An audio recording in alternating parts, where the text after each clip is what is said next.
I mean, the infection, I mean, new cases rate is kind of in a steady state for a long time. It's not increasing, it's not decreasing. It's almost like a same number of people is getting infected every day. The mortality number is also kind of same. So no idea. I mean, where we are now. Are we at the peak? No idea. Oh, okay, sir. How a study is going on?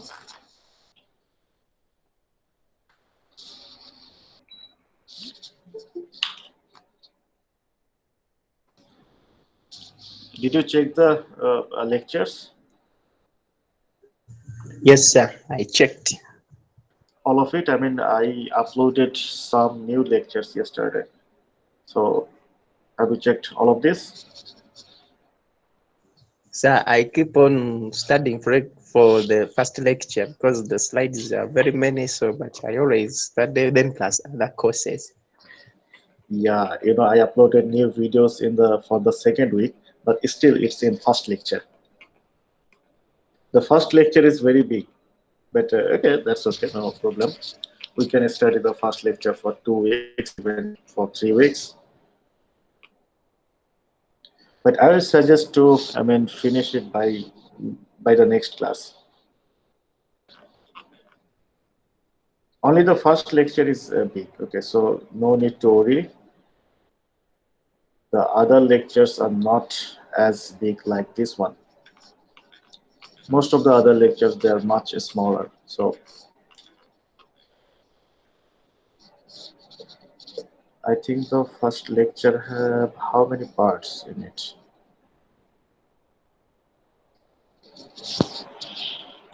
BTC 504. Okay, there are total 10 videos. Okay, all are in the box, and few I forgot until which part is in the first week. Okay, but I uploaded already all the parts, total 10 parts of lecture 1. Okay, rest of the parts you will find in week 2 in the box.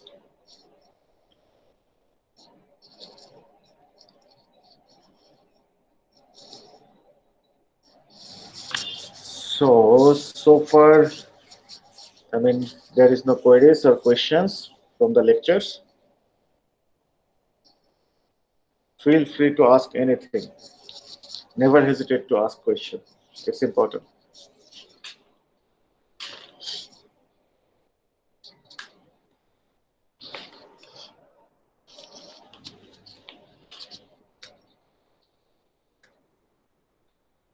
So I hope you don't feel shy to ask questions, right? I mean, it's not necessary that you will understand everything.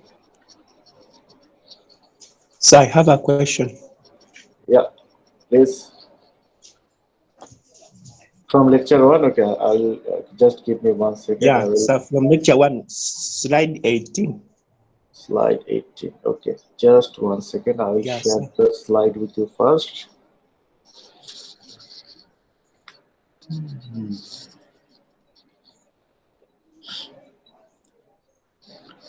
Yeah, it is talking about the difference between fermentation and the aerobic respiration. Aerobic respiration. Which one? Which one? Which one? Which one? Can you tell me the slide number? Okay, it is somewhere Sir, maybe. slide 18. Oh, slide 18. Slide Sorry, 18. sorry. I will add 18. Okay, the difference between fermentation and anaerobic respiration. Yes, sir. Okay, so okay, basically like there are two kinds of respiration, right? One is anaerobic respiration, another is aerobic respiration. Right, the aerobic respiration need oxygen, the anaerobic occurs in the absence of oxygen. Okay, so there is a common how can I say common understanding about or general idea about fermentation. People think that fermentation is a anaerobic process, but it's not true actually. I mean, fermentation can be both anaerobic and anaerobic and aerobic. For example, in case of alcohol fermentation, who do this fermentation? I mean, alcohol during alcohol fermentation, the sugar is converted into alcohol. Okay, who do this? Bacteria can do this, yeast can do this. In the industry, for alcohol fermentation, yeast are used. Okay, not actually the bacteria, mainly yeast are used. So the yeast itself need to grow. If yeast want to grow, they need to multiply. So for their growth, they need oxygen. Without oxygen, yeast cannot grow. Okay, but the process of conversion from glucose to what alcohol, this happens in anaerobic condition.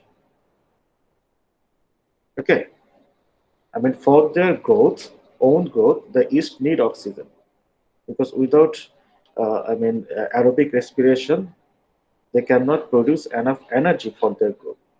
Okay, but this conversion conversion from sugar to alcohol, it is an anaerobic process which occurs in the absence of oxygen. Okay, so now this is actually tricky part. Say, I mean, yeast will not ferment. Yeast will not convert sugar into alcohol if there is enough oxygen. Okay, so now a contradictory comes here. Like we want to produce alcohol using yeast, but need oxygen for their growth. But if there is oxygen, yeast will not try to convert glucose into alcohol. So now what we will do? So that's why in the fermenter, in the fermenter, we have to find out a optimum oxygen level at which some yeast will grow, but at the same time, some yeast will convert the sugar into alcohol. Did you get my point?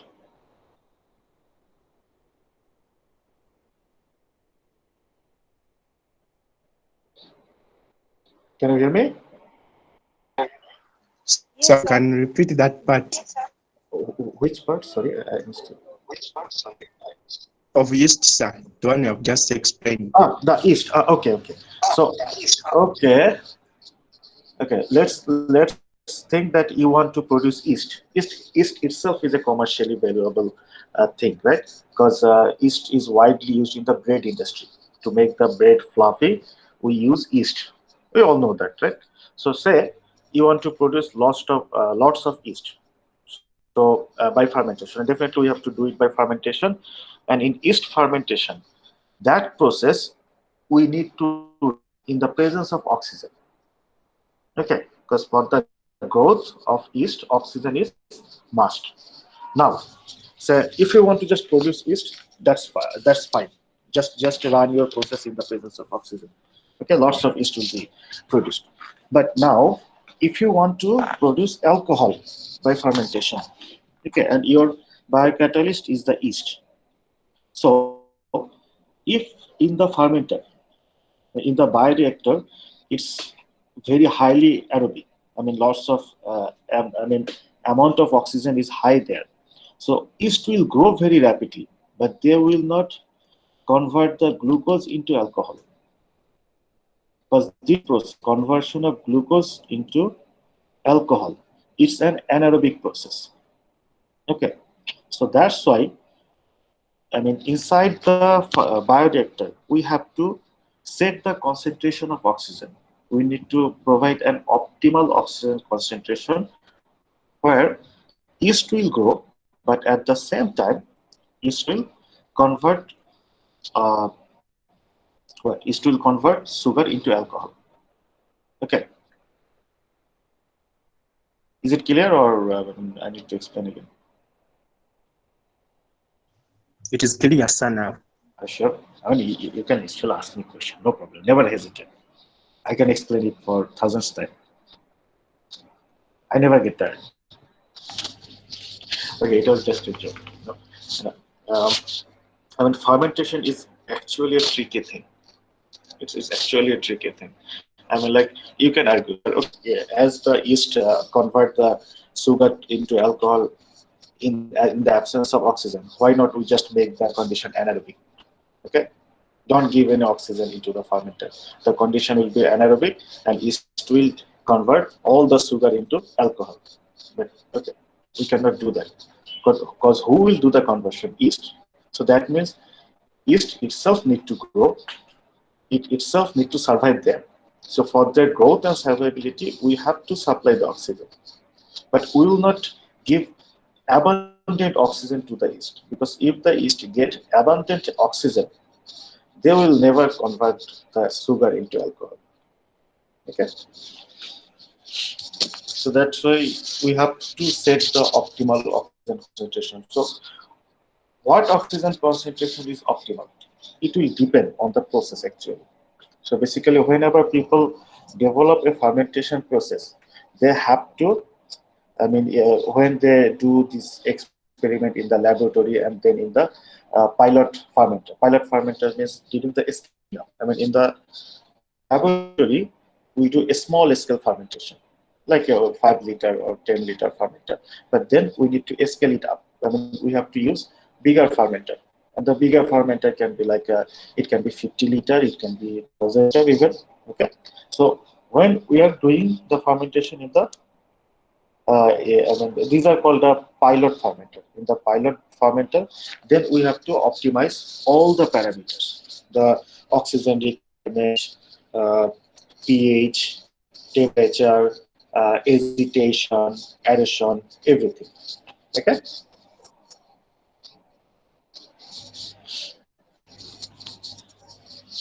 Sir, I have a question. Yes, please. Sir, in the continuous fermentation, it's an open culture. So since it's an open culture, how does it ensure that contamination doesn't happen inside the fermenter? Okay, it's not actually that open. Okay. Well, I think I have never said this.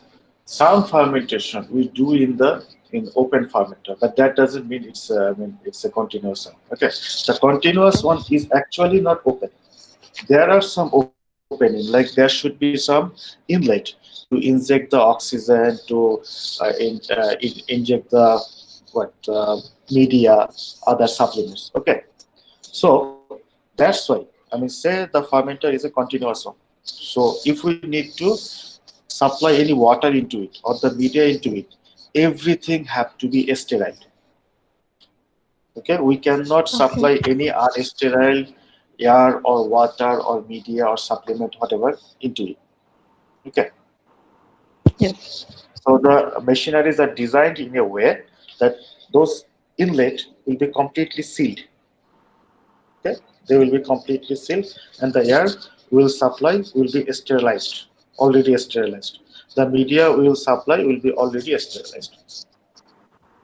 Okay. That my point? Yes, sir. Okay, sometimes uh, even if we supply the sterile air or media, still there is chances that contamination may occur. So that's why some additional steps people follow. Okay, we have to put something extra on those inlet. Usually, what people do, like they use uh, steam. Steam is a very good sterilizer. Actually, steam is good for the industry. The usual sterilization process that we use in the laboratory are not that efficient for or convenient for the industry. So in case of industry, steam is most commonly used. Okay, so suppose think about there is an inlet. So that inlet we inject the air. So basically, there are some steam there. Okay, the design is such a way that steam continuously circulates surrounding that inlet.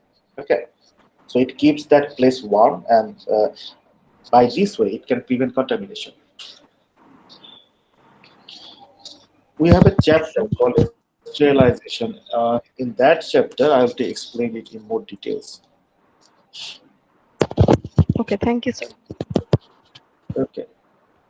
So continuous fermenter, it's not an open one. Okay.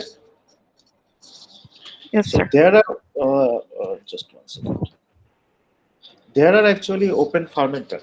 Okay, some fermentation process are carried out in open fermenter, but that's different thing. Okay. We can do open fermentation in batch system or say feed batch system or continuous system.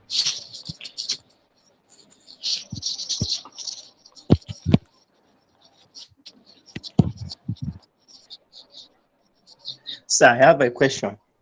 Yeah, please. So now, sir, this is solid, it is the solid or surface fermentation. Is it an open or closed fermentation? In which slide? Can you tell me? Number, slide number. So it is slide 39, lecture 1. 39, lecture 1. The surface or solid substrate fermentation. Okay, usually this kind of fermentation done in open bioreactor, openly, not in closed system. Yes, sir. But it doesn't mean that we cannot run them in closed system. I mean, if we want, we can do. But usually the products that we produce by solid surface fermentation, most of them are done in open place. Okay. Usually contamination is not an issue in those kind of fermentation.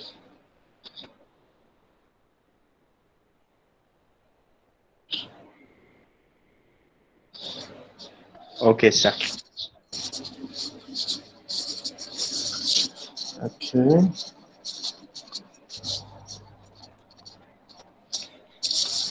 Say you want to produce compost fertilizer.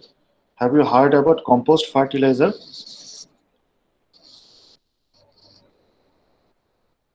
Yes, sir. Okay, so like we want to produce compost fertilizer. In that case, we don't have to worry about the contamination. So it's also a fermentation, right? Usually we use the household garbage or the agricultural garbage. Basically, those are called biomass. What's it called? Okay, biomass. Okay, we use different kind of biomass like agricultural remaining to produce compost fertilizer. So those kind of fermentation we don't do. I mean, those will be solid estate fermentation because the microbes will grow on the surface of those solid substrates like a straw. We can make compost fertilizer from the straw. So the microbes will grow on the surface of the straw. So this kind of fermentation, we don't need to do it in closed system. We can just do it in open places. Even actually, we don't need a fermenter for that one. We just can do it in the field. Just dug a hole or something and put all the straw and just, microorganisms will go on them. Okay. So we will run in an open bioreactor or closed bioreactor. It depends on the products that you want.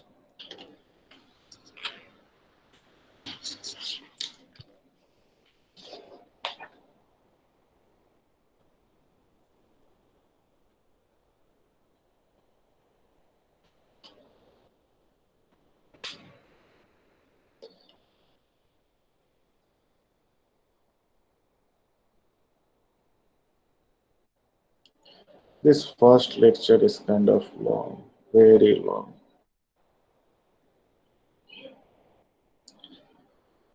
By the way, in this online session, it's not like that you can ask question only from the lecture. So if you have, if you can ask anything, if you just, want to ask anything related with it or related with microbiology or biotechnology, feel free to ask. Okay. Questions do not need to be directly asked from these lectures or this slide. You can ask anything. Sir, which fermentation process is used more frequently in most industries? Batch or continuous? Um, Continuous one actually, but well, okay. Which one is used most frequently? I Yes, sir. think both. Both batch fermenter and continuous one. Like in the alcohol fermenter industry, especially the people who produce beers, okay, especially the traditional one, they use batch fermentation, not the continuous one. Okay, alcohol production is better if it is done in batch fermentation, because during the batch fermentation, the conditions inside the fermenter, it changes continuously, and these changes also change the physiology of the microbes, and this change actually is necessary to achieve the desired flavor and texture of the alcoholic beverages. Okay, I mean, theoretically, if we can do anything in continuous fermentation, it will be cheaper. The initial cost of establishing a continuous fermentation is costlier than batch fermenter. But once you have established it, then it will be profitable, more profitable than the batch one. Okay, sir.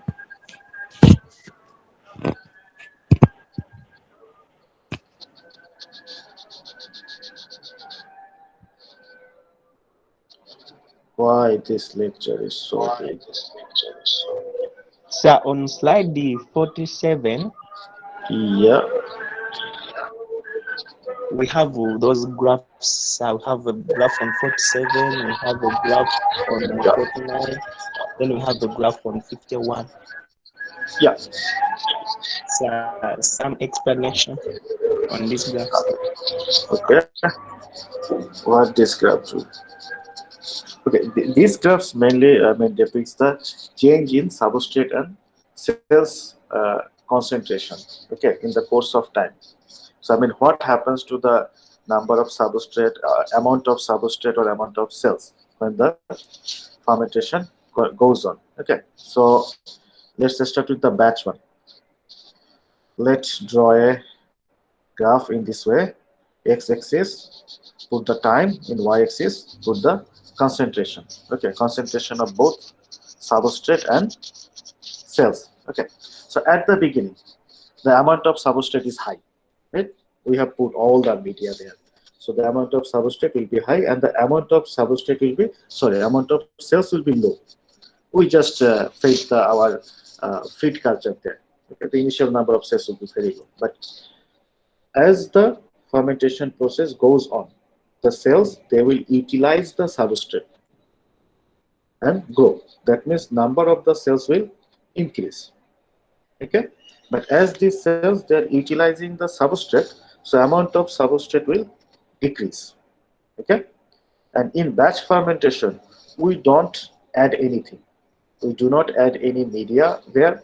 We do not harvest any media from there. Okay, we don't add anything. We don't harvest anything. Okay, so that's why the growth of the bacteria, they will follow the standard bacterial growth curve. Okay, you see this one. What color it is?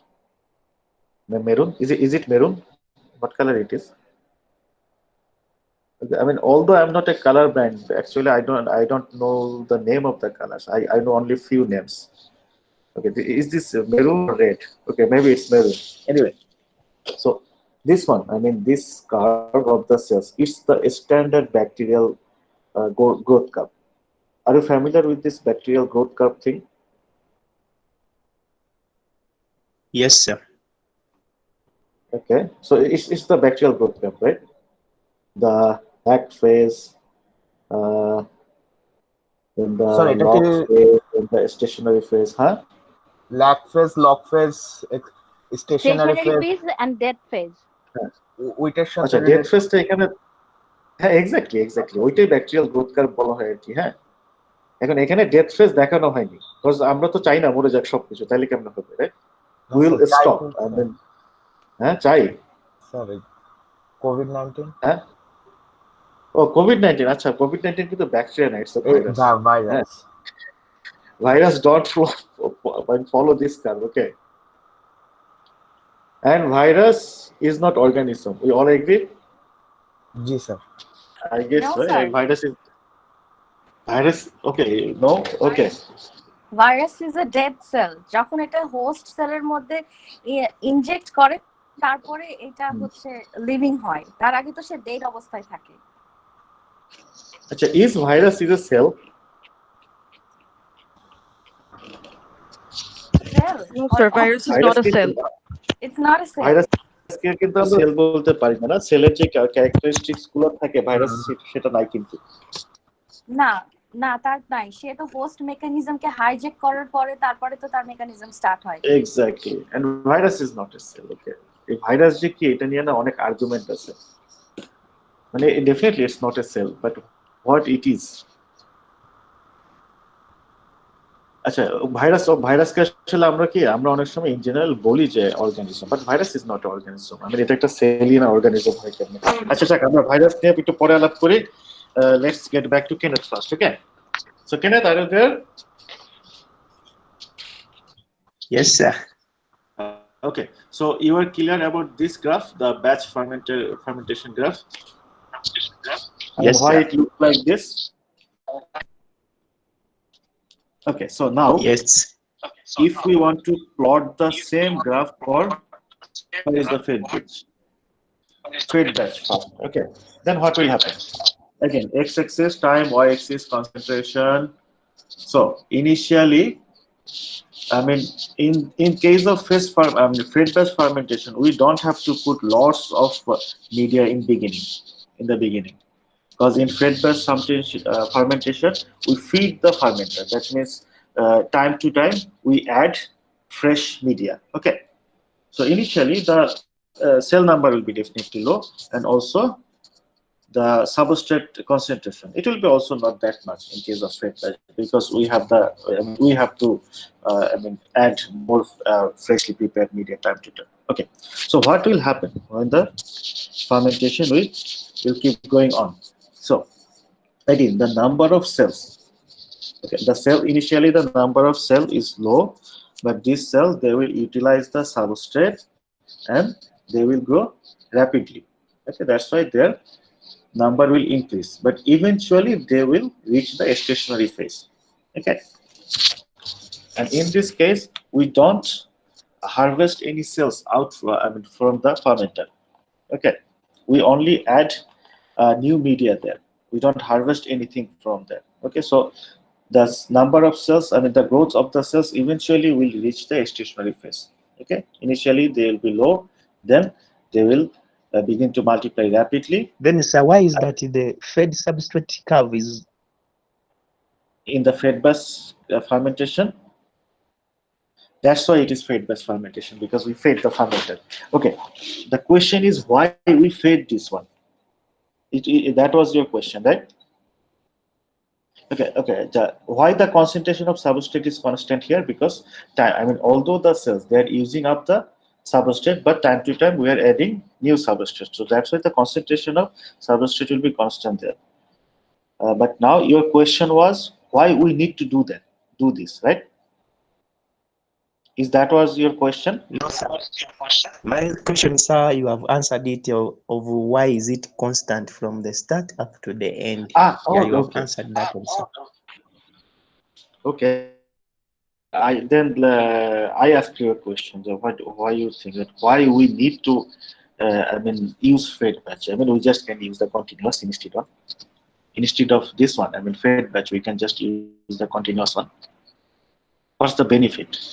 I don't know. Have I explained it anywhere in this lecture or not? But this is a very important question. Any idea? Wild guess is fine. Scientists need to, imagine. Okay, that's what scientists do. That's why PhD is called Doctor of Philosophy.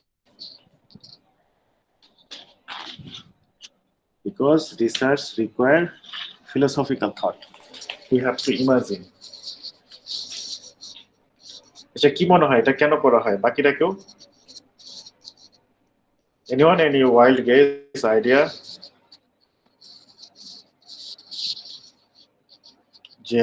Why? In fed batch fermentation, how we can use it, or why we sometimes feed the fermenter? কেন আমরা fed batch fermentation আমাদের use করার দরকারটা কি? Continuous use করলে তো ঝামেলা শেষ। So fed Any batch, idea? Any white guess? we're getting the advantage of both continuous and batch fermentation. So continuous টা কিন্তু আমরা এখানে পাচ্ছি না, right? We are not getting the advantage of continuous one, because in case of continuous fermenter, we continuously can harvest the cells. That means we can produce more cells if we use the continuous fermenter. We can continuously harvest them, right? But in case of fed batch, we never harvest the cells. So it doesn't matter how much new media we add there.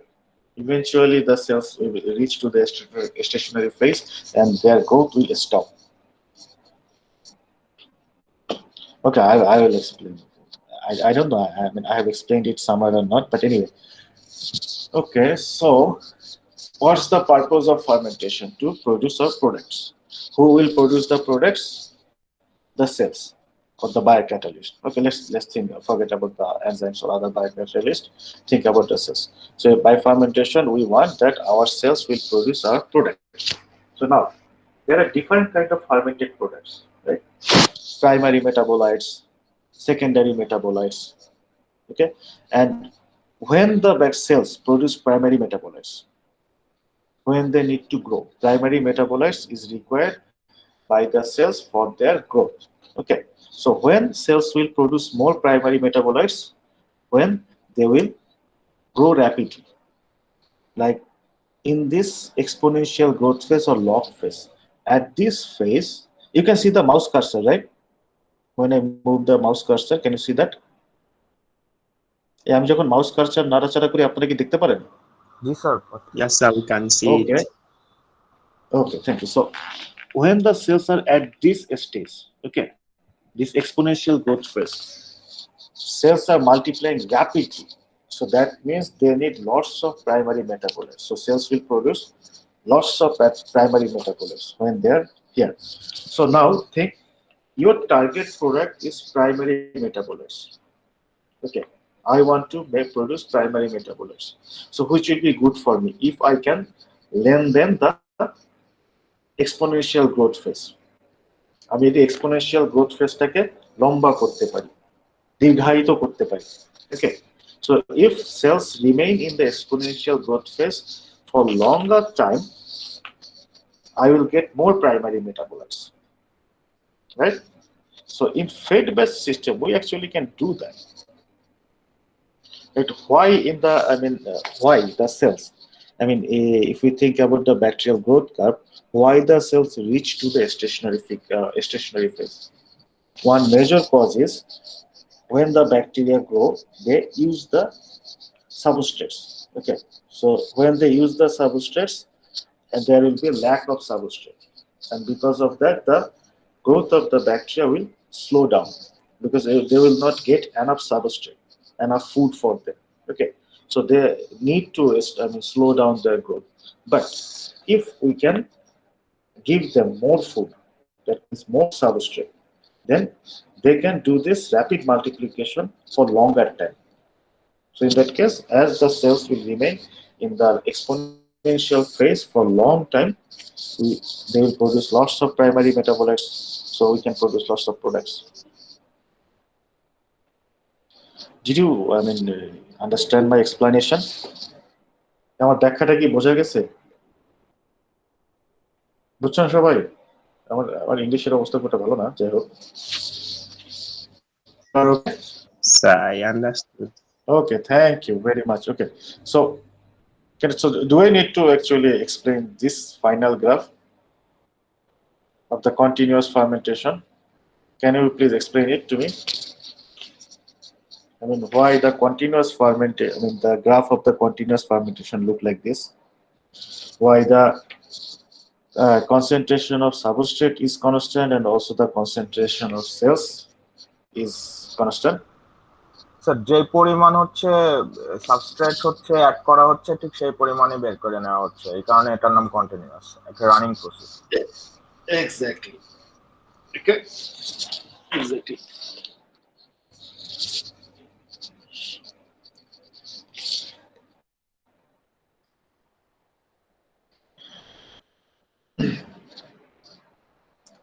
Industrial microbiology and industrial biotechnology, whatever you call it, it's the same. Okay, this is a interesting field, but somehow most of the Bangladeshi students, I mean, they don't like industry. Everyone is interested into medical.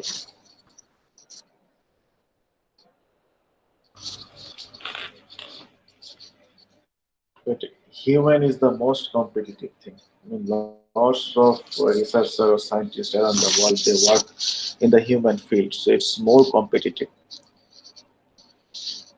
Industry field is less competitive in that regard. Sir Yeah. Batch fed batch continuous তিনটার মধ্যে মানে যদি industrial দিক থেকে দেখি তাহলে profitable কোনটা? আচ্ছা, এই কোশ্চেনের ক্ষেত্রে এখন না, ধরো ইন্ডাস্ট্রির ক্ষেত্রে আসলে মানে একদম ফাইনাল উদ্দেশ্য কি, যে সবচেয়ে কম খরচে ম্যাক্সিমাম প্রোডাক্ট প্রডিউস করা। জি sir. I mean, produce maximum product in minimum cost. আচ্ছা, এখন কথা হচ্ছে তাহলে আমাদের এখন কনসিডার করতে হবে কোন কোন ফ্যাক্টর গুলা কস্টটাকে বাড়ায়। I mean, which factors contribute to the cost of the industry? Okay. এখন কন্টিনিউয়াস ফার্মেন্টারের ইনিশিয়াল ইনস্টলেশন কস্ট কিন্তু বেশি, কারণ এই মেশিনারিজ গুলা প্রাইস বেশি, তাই বেশি আর কি। হ্যাঁ, আর হচ্ছে ব্যাচের ক্ষেত্রে ইনিশিয়াল একটু কম, তোমার কি বলে ইনিশিয়াল ইনস্টলেশন কস্ট কন্টিনিউয়াসের থেকে কম। ঠিক আছে, আচ্ছা এটা তো ইনস্টলেশনের সময় গেল। এখন আমরা দেখি যে ডিউরিং দ্য প্রসেস কস্ট কোনটা বেশি। এখন ডিউরিং দ্য প্রসেস হচ্ছে ব্যাচের ক্ষেত্রে একটা প্রবলেম কি, ব্যাচে তো আমাদের ব্যাচ ওয়াইজ করতে হয়। সো আমি এক ব্যাচ ফার্মেন্টেশন করলাম, ওই ফার্মেন্টেশন শেষ হওয়ার পরে আমার হারভেস্ট করতে হবে, ওখান থেকে হারভেস্ট করার পরে হচ্ছে এই পুরো ফার্মেন্টারটাকে ক্লিন করতে হবে, স্টেরাইল করতে হবে, তারপর না আমি সেকেন্ড ব্যাচ কি করতে পারবো, শুরু করতে পারবো। হ্যাঁ, এটা কিন্তু একটা এডিশনাল কস্ট শুরু করবে, কারণ এখানে একটা ল্যাগিং টাইম চলে আসবে, যে এক ব্যাচ থেকে আরেক ব্যাচের মাঝখানে একটা ল্যাগিং টাইম থাকবে। তারপর হচ্ছে এই যে তোমার হচ্ছে ক্লিন করা, স্টেরাইল করা, এর জন্য প্রচুর লেবার লাগবে, এই কস্ট কিন্তু বেড়ে যাবে। কন্টিনিউয়াসের ক্ষেত্রে তো এই প্রবলেমটা নেই। কন্টিনিউয়াসের ক্ষেত্রে আমরা একবার হচ্ছে যদি ফার্মেন্টেশন শুরু করি, আমরা লম্বা সময় ধরে, হ্যাঁ অনেক দিন ধরে আমরা হচ্ছে এই প্রসেস চালাই যেতে পারবো। তাহলে আমাদের ওই ল্যাগিং টাইমটা থাকলো না, কস্ট কমলো। হ্যাঁ, এখন এই সেন্সে চিন্তা করলে দেখা যাবে ডেফিনেটলি কন্টিনিউয়াস ফার্মেন্টেশন কি চিপার। জি স্যার, মানে কন্টিনিউয়াসটাই হচ্ছে ইনিশিয়াল খরচটা বেশি হচ্ছে, বাট তারপর প্রোডাকশন শুরু হয়ে গেলে মানে এক্সট্রা যে খরচটা সেই খরচটা হচ্ছে না, লেবার অনেক কম লাগে ওইখানে। হ্যাঁ, আচ্ছা এখন এটা তো গেল, এখন এখন এখন একটু ডিফারেন্ট অ্যাঙ্গেলে চিন্তা করো। বাংলাদেশের এই ধরো ইউএসএ আর বাংলাদেশ, ঠিক আছে, এখন বাংলাদেশের লেবার কস্ট কি, বাংলাদেশের লেবার কস্ট হচ্ছে এক্সট্রিমলি চিপ।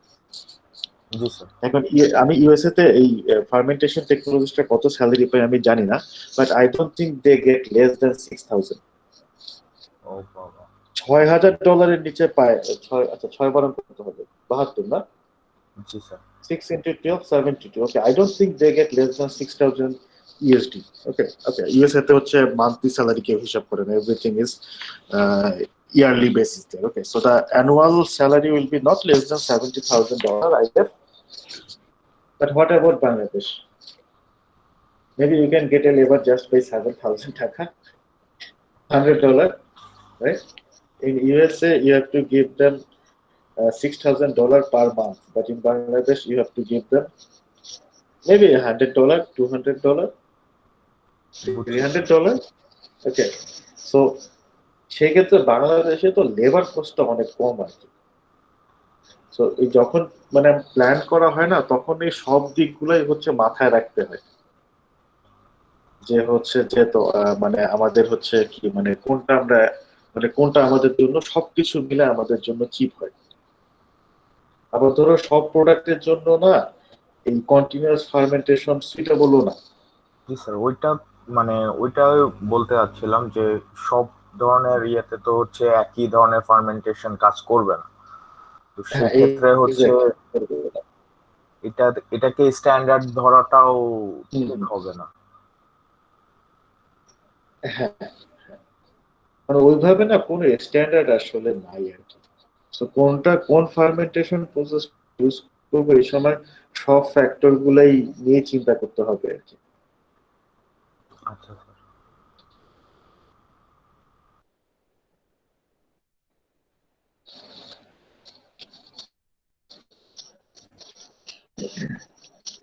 আমাদের সবচেয়ে বড়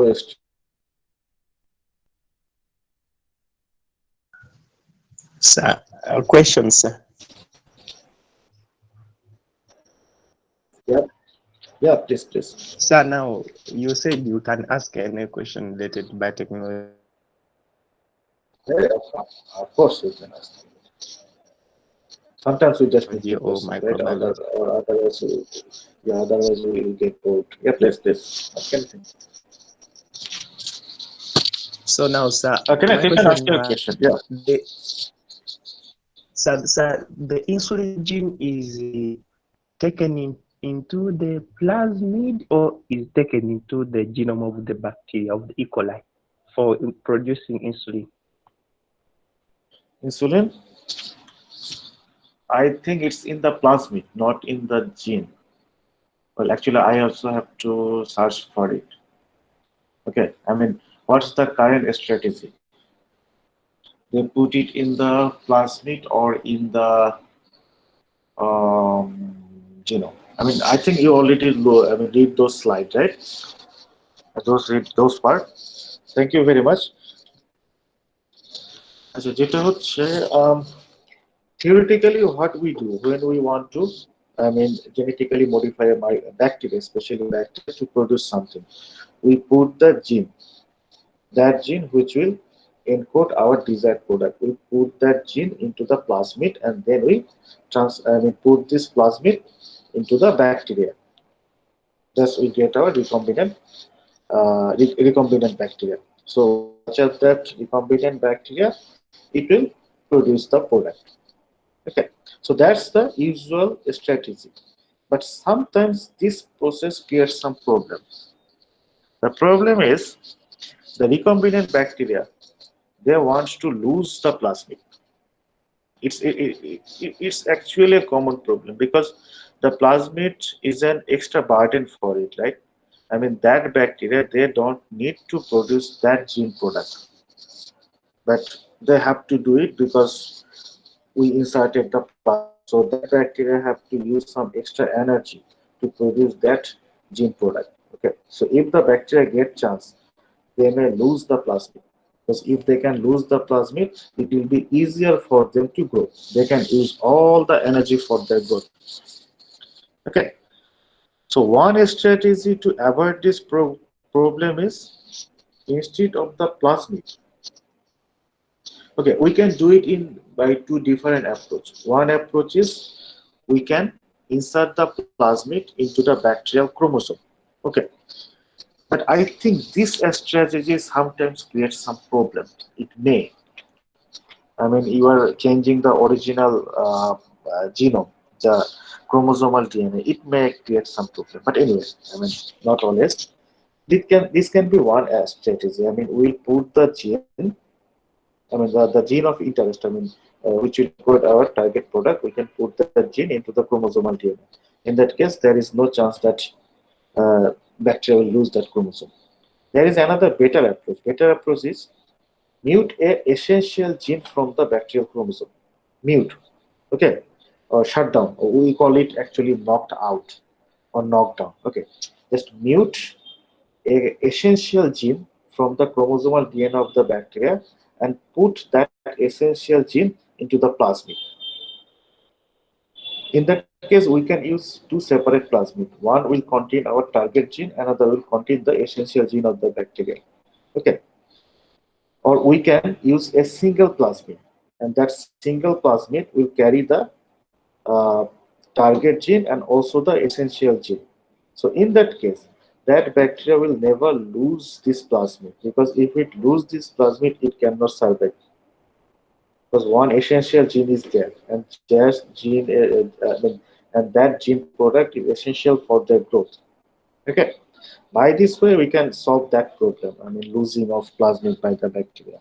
However, in case of insulin production, I actually don't know what is the current status.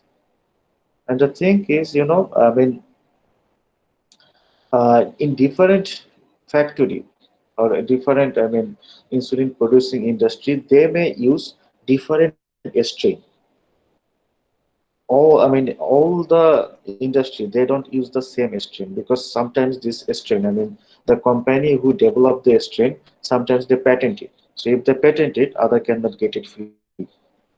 In that case, they have to develop their own strain.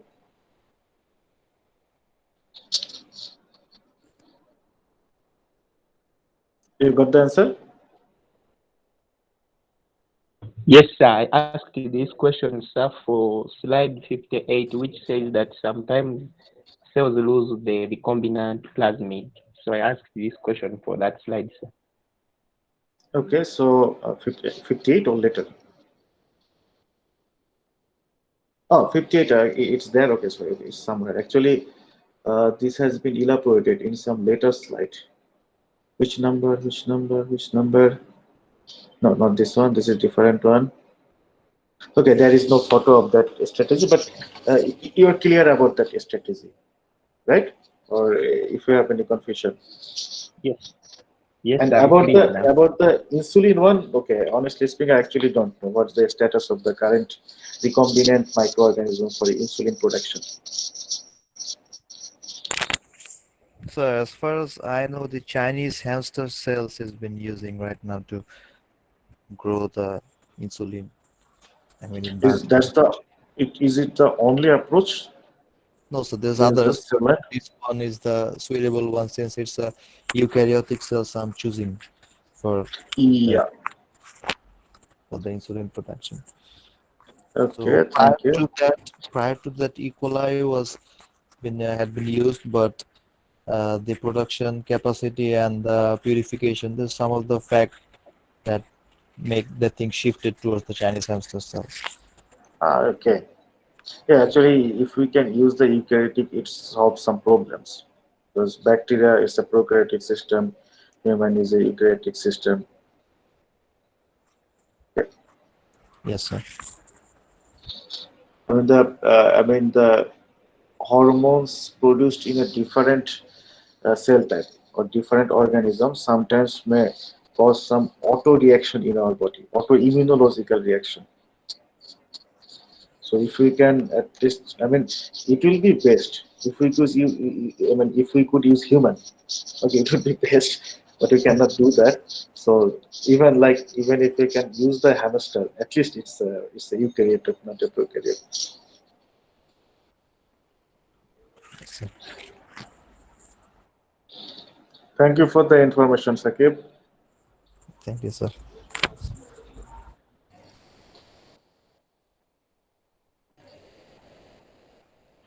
Okay, Afrin asked a question. Okay, I just saw that question, Afrin. So you have more control over the whole process, very much more control. Okay, Afrin, can you explain your question? Afrin, are you there?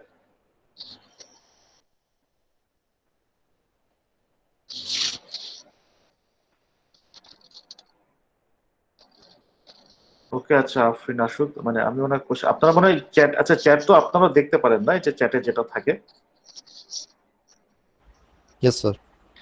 Okay Afrin asked a question but I think it would be better if she could elaborate this question a little bit. Actually, sir, it was not a question because that time you asked what is the importance of using the feedback. So she was trying to give you one of her thoughts as why we should use feedback.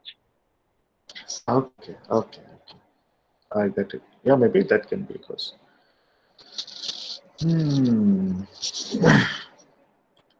বেশি বড় lecture আচ্ছা আপনারা কি এই লেকচারটা শেষ করছেন সবাই মনে নাকি না No, sir. না স্যার করেন নাই না উইক ওয়ানটা শেষ করছি, উইক টুটা এখনো শুরু করি নাই। উইক 2 কিন্তু এই ফার্স্ট লেকচারের উপরে হ্যাঁ একটু শেষ করে ফেললে ভালো হয় নেক্সট ক্লাসের আগে ওকে এমনিতে স্যার। তো আমাদের সময় কম স্যার পরের লেকচারগুলো ছোট তো। Yeah, I mean, হ্যাঁ, কিছু কিছু একটু আছে একটু বড় লেকচারও আছে, but most of the lectures they are smaller, much more smaller than this one. This is very big, okay, too big, but it's okay. I mean, বড় হলে তো সমস্যা নেই না। স্যার আসলে এত বড় দেখলে ভয়ই পড়তে ইচ্ছা করতেছে না। আচ্ছা, এই ভয় পাওয়ার কোনো কারণ নাই। আপনারা যদি জাস্ট এই স্লাইড রিডিং পড়ে যান তাহলেই দেখবেন বুঝে গেছেন বেশিরভাগ জিনিস। কিছু কিছু জিনিস থাকে এগুলো ধরেন কনফিউশন আসতে পারে। ফর এক্সাম্পল আপনি যদি শেষের দিকে যান, নট হিয়ার, এখানে নয়, এগুলো সব সহজ জিনিস। যে ধরেন এই যে fermented design, these are very easy things, but like which one? Like for example, here is something, okay, about the use of poison cell. So cell বায়োলজির ব্যাপারে মানে যদি আইডিয়া একদমই না থাকে তাহলে হয়তো এটা বোঝা একটু ডিফিকাল্ট, মানে মলিকুলার বায়োলজি এবং সেল বায়োলজির ব্যাপারে। বাট মলিকুলার বায়োলজির ব্যাপারে যদি মোটামুটি, এখানে মলিকুলার বায়োলজি বলতে আমি এক্সপ্রেশন সিস্টেমটাকে বোঝাচ্ছি আর কি। যে প্রোটিন যে তৈরি হয় জিন থেকে, এটাকে আমরা কিন্তু modification. expression, yeah, it's related with the modification and also related with the expression, gene expression. হ্যাঁ, জিন এক্সপ্রেস করে প্রোটিন তৈরি হয় আর কি। তো এই ব্যাপারগুলোতে আইডিয়া না থাকলে তখন একটু ডিফিকাল্ট মনে হতে পারে। Otherwise most of the slides this are very easy. Sir, Sir, we had a course like fermentation microbiology in our undergrad. Okay, Ramija, I mean Ramiza, right? Yes, sir, Doreen. Biotech or microbiology background? Microbiology. Okay, in that case, yeah. You're from BRAC or NSU? Sorry, I forget. North South University. Okay, NSU. Yeah, actually, if you're from, I mean, yeah, also in our microbiology course, we have that. I mean, we have that course, microbial fermentation. Yeah. North সাউথে দুটো সিলেবাসে কিন্তু খুব একটা তফাৎ নেই, মোটামুটি সেমই দুটোই। না আসলে নাকি মানে সিলেবাস সেম হওয়ারই কথা। বেসিক্যালি বোথ ব্র্যাক এবং নর্থ সাউথে মোস্ট অফ দ্য ফ্যাকাল্টি হচ্ছে ওই ডিইউ থেকে আসা আর কি। হ্যাঁ sir, but it's normal actually. ওই সময় মানে বায়োলজি কিন্তু খুব পুরাতন কোনো সাবজেক্ট না। মাইক্রোবায়োলজি অনার্স করা হয়েছিল 1990 দিকে আর কি। সো এখন যেহেতু সেম ব্যাকগ্রাউন্ডের লোকজনই হচ্ছে এখানে, এই জন্য সিলেবাসটা কাইন্ড অফ সেম আর কি। আর জেনারেল মাইক্রোবায়োলজির সিলেবাসটা খুব বেশি ডাইভার্স করারও আসলে অপশন নেই। So I think, I mean, you already know about these things, right? Yes, sir. মানে অনেকটা কাছাকাছি, মানে আন্ডারগ্রেডে যা পড়েছি এখন পর্যন্ত সেটাই দেখতেছি। সেজন্য কিন্তু আমি বলেছিলাম যে মানে অনেক রিপিট আসবে যারা হচ্ছে এই ফার্মেন্ট। আলভি, তোমাদের ইয়াতে কি কেমন ছিল? কোনটা স্যার? ওই যে তোমাদের বায়োপ্রসেস টেকনোলজি একটা কোর্স। জি স্যার, বায়োপ্রসেসও ছিল, আর একটা আছে স্যার ইন্ডাস্ট্রিয়াল বায়োটেকনোলজি। স্যার এটাও আমাদের ছিল। সো এটা ছিল না? ওকে, দুইটাতেই হচ্ছে একই জিনিস, ইভেন এখানেও রিপিটেশন। স্যার আমার একটা কোশ্চেন ছিল, যে এই স্লাইডটা দেখাইলেন যেটা বলেন জিন টু হচ্ছে প্রোটিন। জি স্যার, এটা তো এটা স্যার সেন্ট্রাল ডগমা রিলেটেড না? এই সেন্ট্রাল ডগমা আমি ভুলে গেছি। সেন্ট্রাল ডগমা কি জানি বলে? স্যার এই যে প্রোটিন থেকে মানে আরএনএ ডিএনএ থেকে এমআরএনএ তারপর যে প্রোটিন ট্রান্সলেশনটা হইলো, এটাই হচ্ছে সেন্ট্রাল ডগমা। এটা ঠিক আছে, সেন্ট্রাল ডগমার ব্যাপার সব ভুলে যাও। হ্যাঁ, ওই সেন্ট্রাল ডগমা মানে ওই প্রসেসটাকে সেন্ট্রাল ডগমা বলে। বাট জিন এক্সপ্রেশনের ক্ষেত্রে অ্যাকচুয়ালি ঘটেটা কি, জিন থেকে হচ্ছে মেসেঞ্জার আরএনএ তৈরি হবে। জি স্যার। তারপর মেসেঞ্জার আরএনএ থেকে হচ্ছে প্রোটিন তৈরি হবে। হ্যাঁ, প্রোটিন কে তৈরি করবে? রাইবোজোমে তৈরি করবে। জি স্যার। ওকে, প্রোটিন মানে জিন এক্সপ্রেশনের একটাই process, there is no other process of protein gene expression. Okay, first the mRNA, then protein. That's it.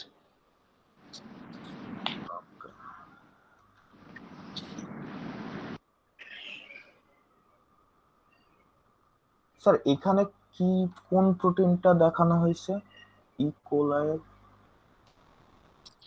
এখানে আসলে কি কোয়াইজেন্ট ইকোলাই সেলের ইউজটা দেখানো হয়েছে আর কি। প্রোটিন হচ্ছে কি এটা রিকম্বিনেন্ট। হ্যাঁ, এই কোয়াইজেন্ট ইকোলাই এটা রিকম্বিনেন্ট ইকোলাই সেল আর কি। মানে আচ্ছা আমরা এই ইকোলাই সেলটা ইউজ করে আমাদের হচ্ছে প্রোডাক্ট তৈরি করব, মানে হচ্ছে আমাদের জিন অফ ইন্টারেস্টকে এক্সপ্রেস করাবো আর কি। আচ্ছা আচ্ছা আচ্ছা তো অসুবিধা নেই, এটা হচ্ছে ওই ওই লেকচার গুলো দেখো, তারপর হচ্ছে আমি এক্সপ্লেন করবো, সমস্যা নেই। Okay sir.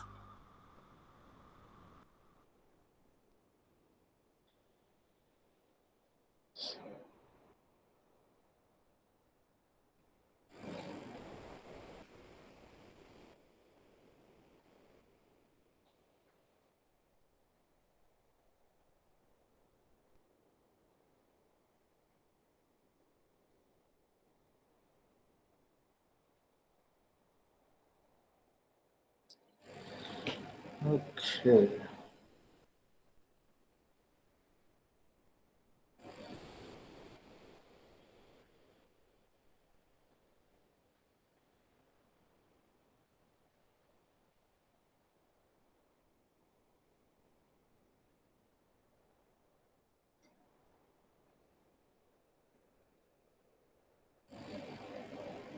no more queries? You want to discuss anything? Complain? You want to complain about anything? Sir complain না, রিকোয়েস্ট ছিল। কমপ্লেন নাই, আচ্ছা ঠিক আছে, কমপ্লেন থাকলে অসুবিধা নেই, হ্যাঁ, you know me right, complain থাকলে সমস্যা নেই। আচ্ছা রিকোয়েস্ট আছে, বলো। স্যার ভিডিও লেকচার লাস্ট একটা আজকে দেখতে যাই একটু, মানে খুব ইয়ে হয়েছে 44 মিনিটের, এটা একটু কমালে ভালো হয়। আচ্ছা, একটু বেশি বড় হয়ে গেছে না, এই একটা প্রবলেম। মানে মানে একদম অনেস্টলি বলি, মানে আমাদেরকে ইনস্ট্রাকশন দেওয়া হয়েছে যে 15 মিনিট করে দিতে পারলে ভালো।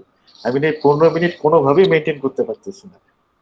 মানে কিন্তু স্যার না, না স্যার আধা ঘন্টা হলেও হয়, মানে এটা হ্যাঁ হ্যাঁ ইন্টারেক্টিভ না তো, হুম, মানে হুম, যেটা হয় কি হচ্ছে কনসেন্ট্রেশনটা ধরে রাখা যায় না লাস্টের দিকে, জাস্ট হুম, শুনছি কিচ্ছু বুঝছি, মানে না, বোঝার এটা খুব স্বাভাবিক, ঠিক আছে, এটা আসলে তোমার এক্সপ্লেনও করার লাগবে না যে এটা কেন। এটা আমি হলে আমি নিজেই ঘুমাই যেতাম। ওকে, আমি আমার নিজের মানে আমি নিজে পার্সোনালি অনলাইন জিনিসটা পছন্দ করি না, মানে এই জিনিস দেখা যায় না, কিছুক্ষণ পরে ঘুম টুম চলে আসে আর কি।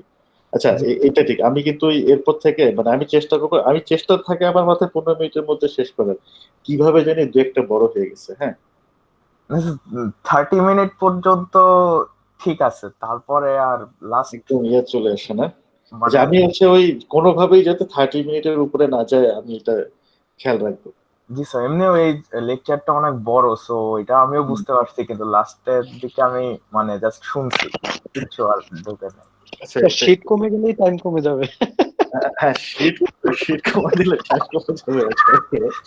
না, এটা খুব বেস্ট একটা সাজেশন ছিল, কিন্তু এটা তো মানে এটা রাখতে গেলে আসলে কি বাদ দিয়ে এখান থেকে এটা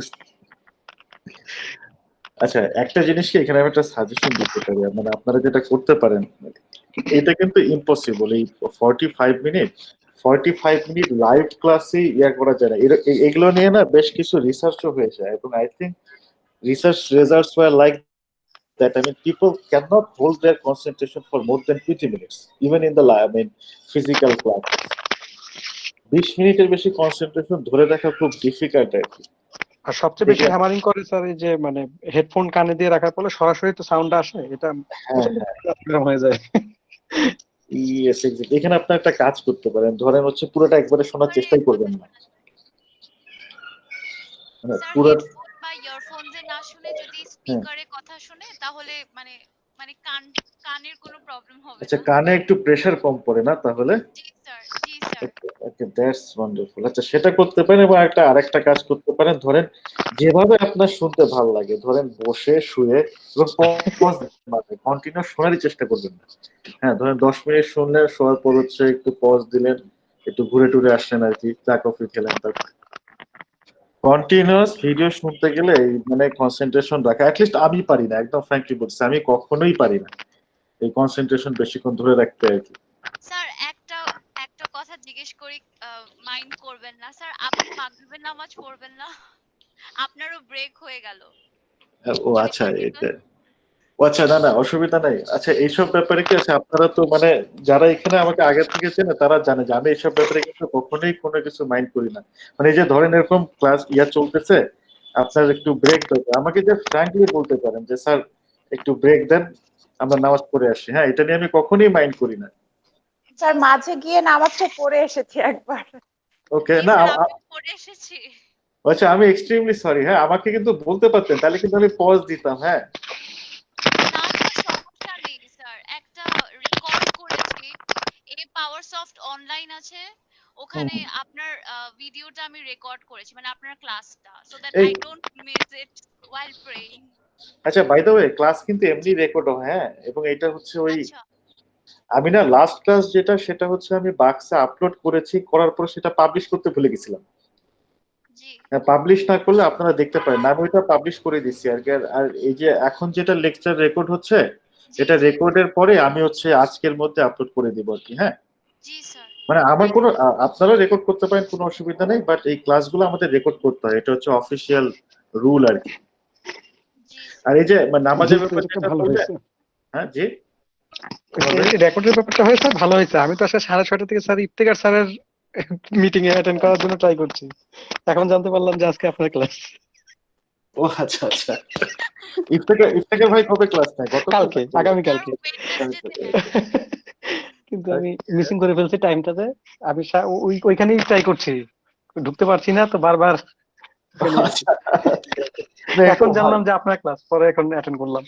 ও আচ্ছা আচ্ছা, না এরকম হয়, অসুবিধা নেই। আর এই ব্যাপারে আপনারা প্লিজ ফিল ফ্রি। হ্যাঁ, আপনারা আমাকে বলতে পারেন যে স্যার একটু নামাজ পড়েছে, আমি ডেফিনেটলি পজ দিব, কোনো অসুবিধা নেই। 10 মিনিট পজ দিলে কি হয়, আমরা একটু ঘুরে বেড়াবো, সমস্যা নেই তো। ইফতেখার ভাই কোন কোর্স নিচ্ছেন এবার? Sir medical biotechnology. Iftekhar sir আমি হচ্ছে সেম ইউনিভার্সিটি থেকে পিএইচডি করেছি। ইফতেখার স্যার আমার সিনিয়র অনেক, উনি হচ্ছে ঢাকা ইউনিভার্সিটির বায়োকেমিস্ট্রি থেকে অনার্স মাস্টার্স করেছেন, আর আমি করেছি মাইক্রোবায়োলজি থেকে। বাট আমাদের পিএইচডি ইউনিভার্সিটি সেম আর কি, জাপানের কুয়ামোটো ইউনিভার্সিটিতে। স্যার আপনি মাইক্রোবায়োলজির কোন ব্যাচ? আমি ঢাকা ইউনিভার্সিটির 16 ব্যাচ, 16তম ব্যাচ। স্যার ইয়ার আমার এইচএসসি 2003 আর কি আমি। স্যার তাহলে তো আপনি নাইমা মিস, জিনাত মিস ওনাদেরকে চিনবেন। এই জিনাত সাকি ফারুকি, নাইমা বুলবুল। সাকি এখন কোথায় আছে? উনি হচ্ছে নর্থ সাউথ ইউনিভার্সিটিতে আছে। আচ্ছা, ওরা মনে হয় আমার বেশ জুনিয়র। আচ্ছা, জুনিয়র না, আপনার সিনিয়রই হবে। 96 ব্যাচ হতে পারে, 96 অথবা। আচ্ছা না, ও সরি, আমি তোমার মনে হয় ওনাদের ডাকনাম বলতেছো আমাকে, না? হ্যাঁ। ও আচ্ছা আচ্ছা, এই জন্য সরি। হ্যাঁ, না আমি তোমাদের মাইক্রোবায়োলজির ফ্যাকাল্টি যারা আছে, আচ্ছা আচ্ছা আপনাদের ওই মাইক্রোবায়োলজি ফ্যাকাল্টি সবাইকে আমি চিনি মোটামুটি। আচ্ছা আচ্ছা, জিনাত সুলতানা, জিমি।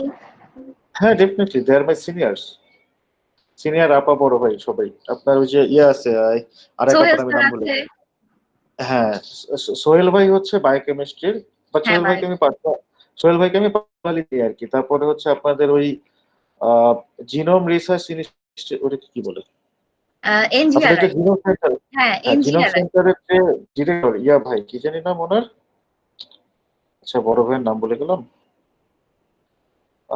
আপনাদের ওই সেন্টারের ডিরেক্টরের হচ্ছে মানে আমার এক্স্যাক্টলি। ও মাকসুদ স্যার। মাকসুদ ভাইকে আমি পার্সোনালি চিনি আর কি। সোহেল ভাই, মাকসুদ ভাই দুজনের সাথে আমার পরিচয় আছে।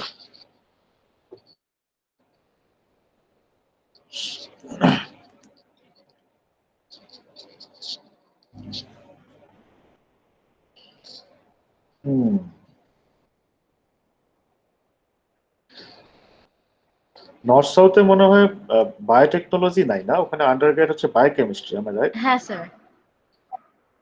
ওকে, biochemistry is a tough subject, খুবই কঠিন সাবজেক্ট। স্যার রেজাল্ট করাও যেরকম টাফ, সাবজেক্টটাও tough. Exactly. But like I think more than 50% syllabus of microbiology, biotechnology, and chemistry is same. Almost 50%. Almost sir অনেক কোর্সই তো আমাদের কম্বাইন থাকে।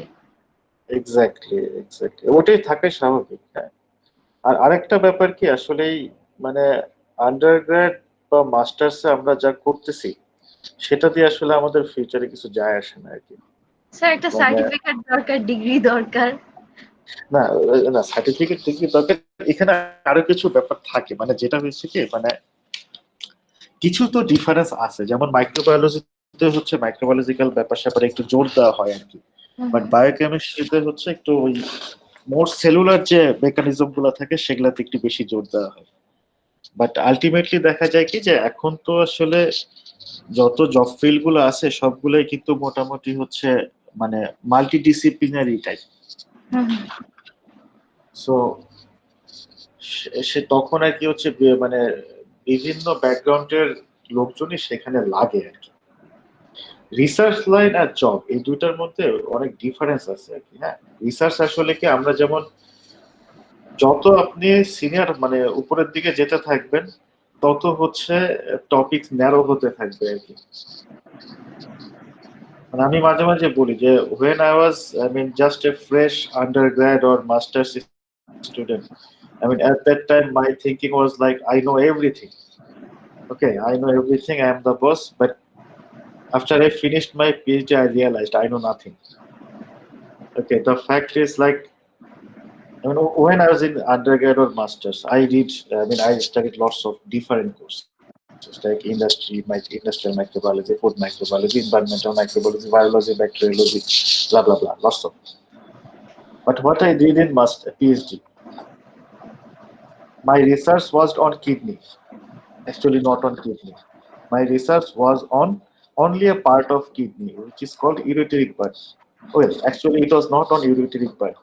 My research was only one protein. So how specific it goes? Okay, that is specific. So তারপর আসলে না ওই মানে এবং ওই ওই ওই ক্ষেত্রে তখন আর এই মাইক্রোবায়োলজি, বায়োটেকনোলজি বা বায়োকেমিস্ট্রি এগুলো বলতে কোনো শব্দ ওইখানে আসলে থাকে না। Okay, that becomes something completely different, a combined thing. Because all the the basic methods or protocols used in all these, different subjects are kind of same. Just based on the application, we need to modify the methods little bit. Otherwise, the basic methods used in these different subjects are completely same.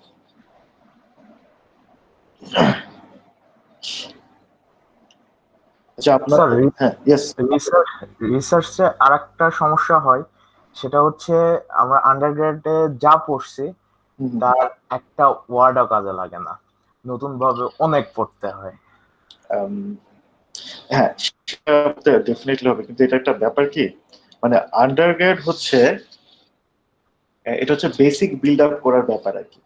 G sir, ওইটা কিন্তু sir পুরো রিসার্চে বলতে গেলে হচ্ছে এত narrow down হয় যে ওই রিলেটেডই জিনিস পড়তে হয়। আন্ডারগ্রেডে দেখা যায় যে অনেক কিছু জাস্ট তখন বোঝা যায় যে ওগুলা আমি জাস্ট ইন্ট্রোডাক্টরি পার্টটা পড়ছি, আর কিছু জানি না। এক্স্যাক্টলি। আচ্ছা মানে হ্যাঁ, আর যত জেনারেলিস্ট হয় তত, যেমন ফর এক্সাম্পল এই যে যদি আমরা মাইক্রোবায়োলজি বা বায়োটেকনোলজিটা দেখি, কত হাজার রকমের সাবজেক্ট আছে না। এখন যদি এরকম না থাকে, ফর এক্সাম্পল মাস্টার্স হচ্ছে শুধু ফার্মেন্টেশন টেকনোলজির উপর আন্ডারগ্রেড কোর্স আছে 4 বছরের।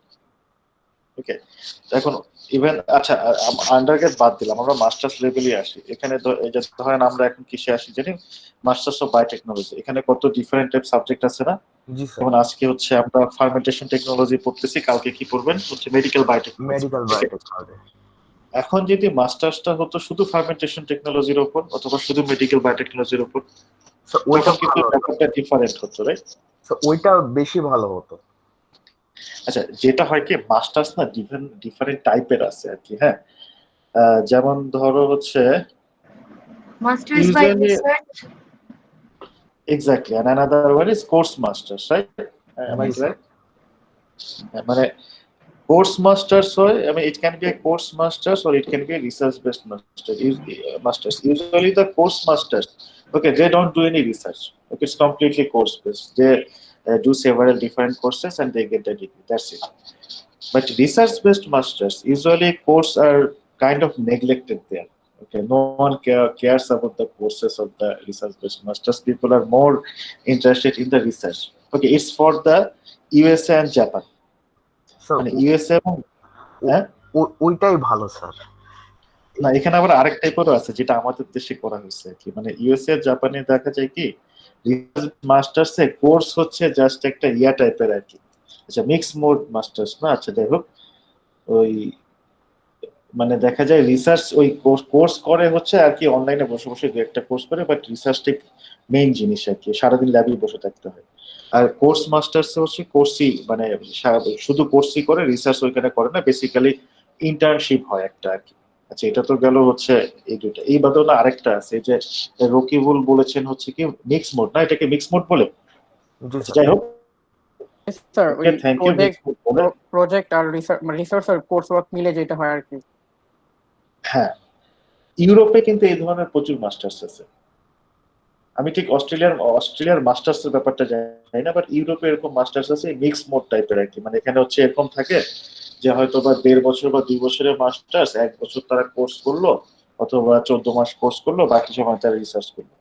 আমাদের দেশে না এইটারই একটা মানে মডিফিকেশন ভার্সন আনা হয়েছে আর কি, কোর্স প্লাস রিসার্চ।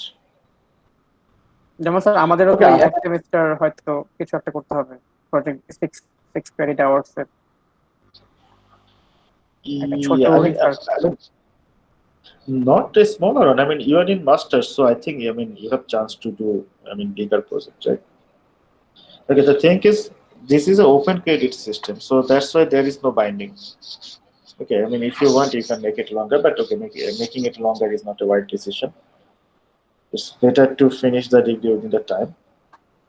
স্যার লম্বা হয়ে যায়, কিছু করার নাই, কারণ একটা কাজ শুরু করলে শেষে বিশেষ করে থিসিসটা, সেটা আন্ডারগ্রেড হোক আর মাস্টার্সে হোক, সেটা 1 বছর লাগেই যায় শেষ করতে। এইটা ধরো মানে যেটা হয় কি, সিরিয়াসলি যদি তুমি থিসিস করতে চাও, it will always take time.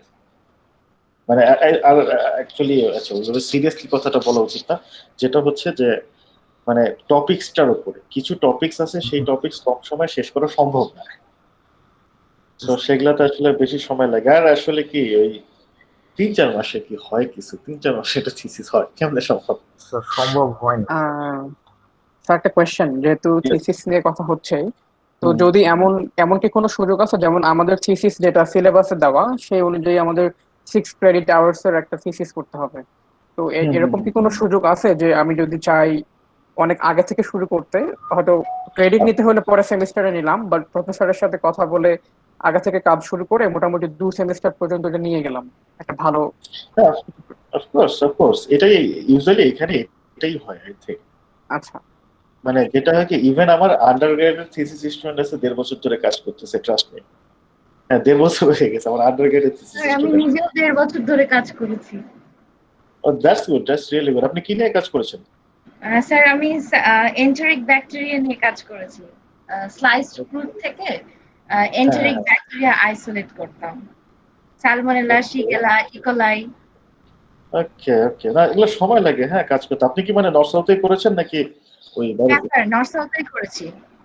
ওকে, আচ্ছা আপনাদের কি সময় লেগেছে, বাইরে করলে হয়তো বা 3 মাসে শেষ হয়ে যেত, আইসিডিডিআর ভিতরে করলে হয়তো 3 মাসে শেষ হয়ে যেত।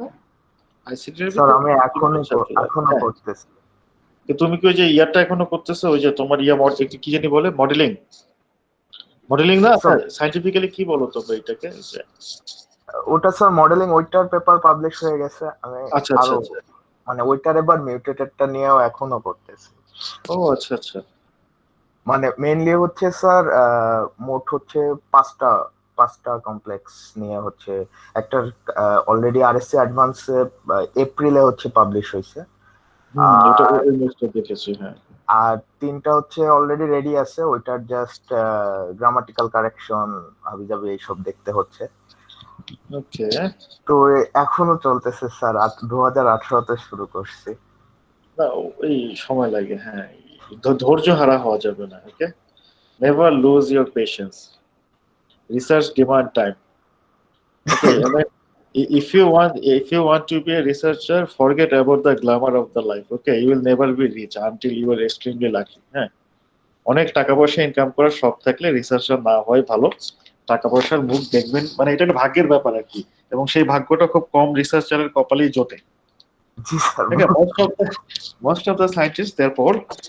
Okay, so প্যাশন নিয়ে ধৈর্য নিয়ে লেগে থাকতে হবে। এটা স্যার খুবই মানে মাঝে মাঝে মেজাজও ঠিক রাখা যায় না।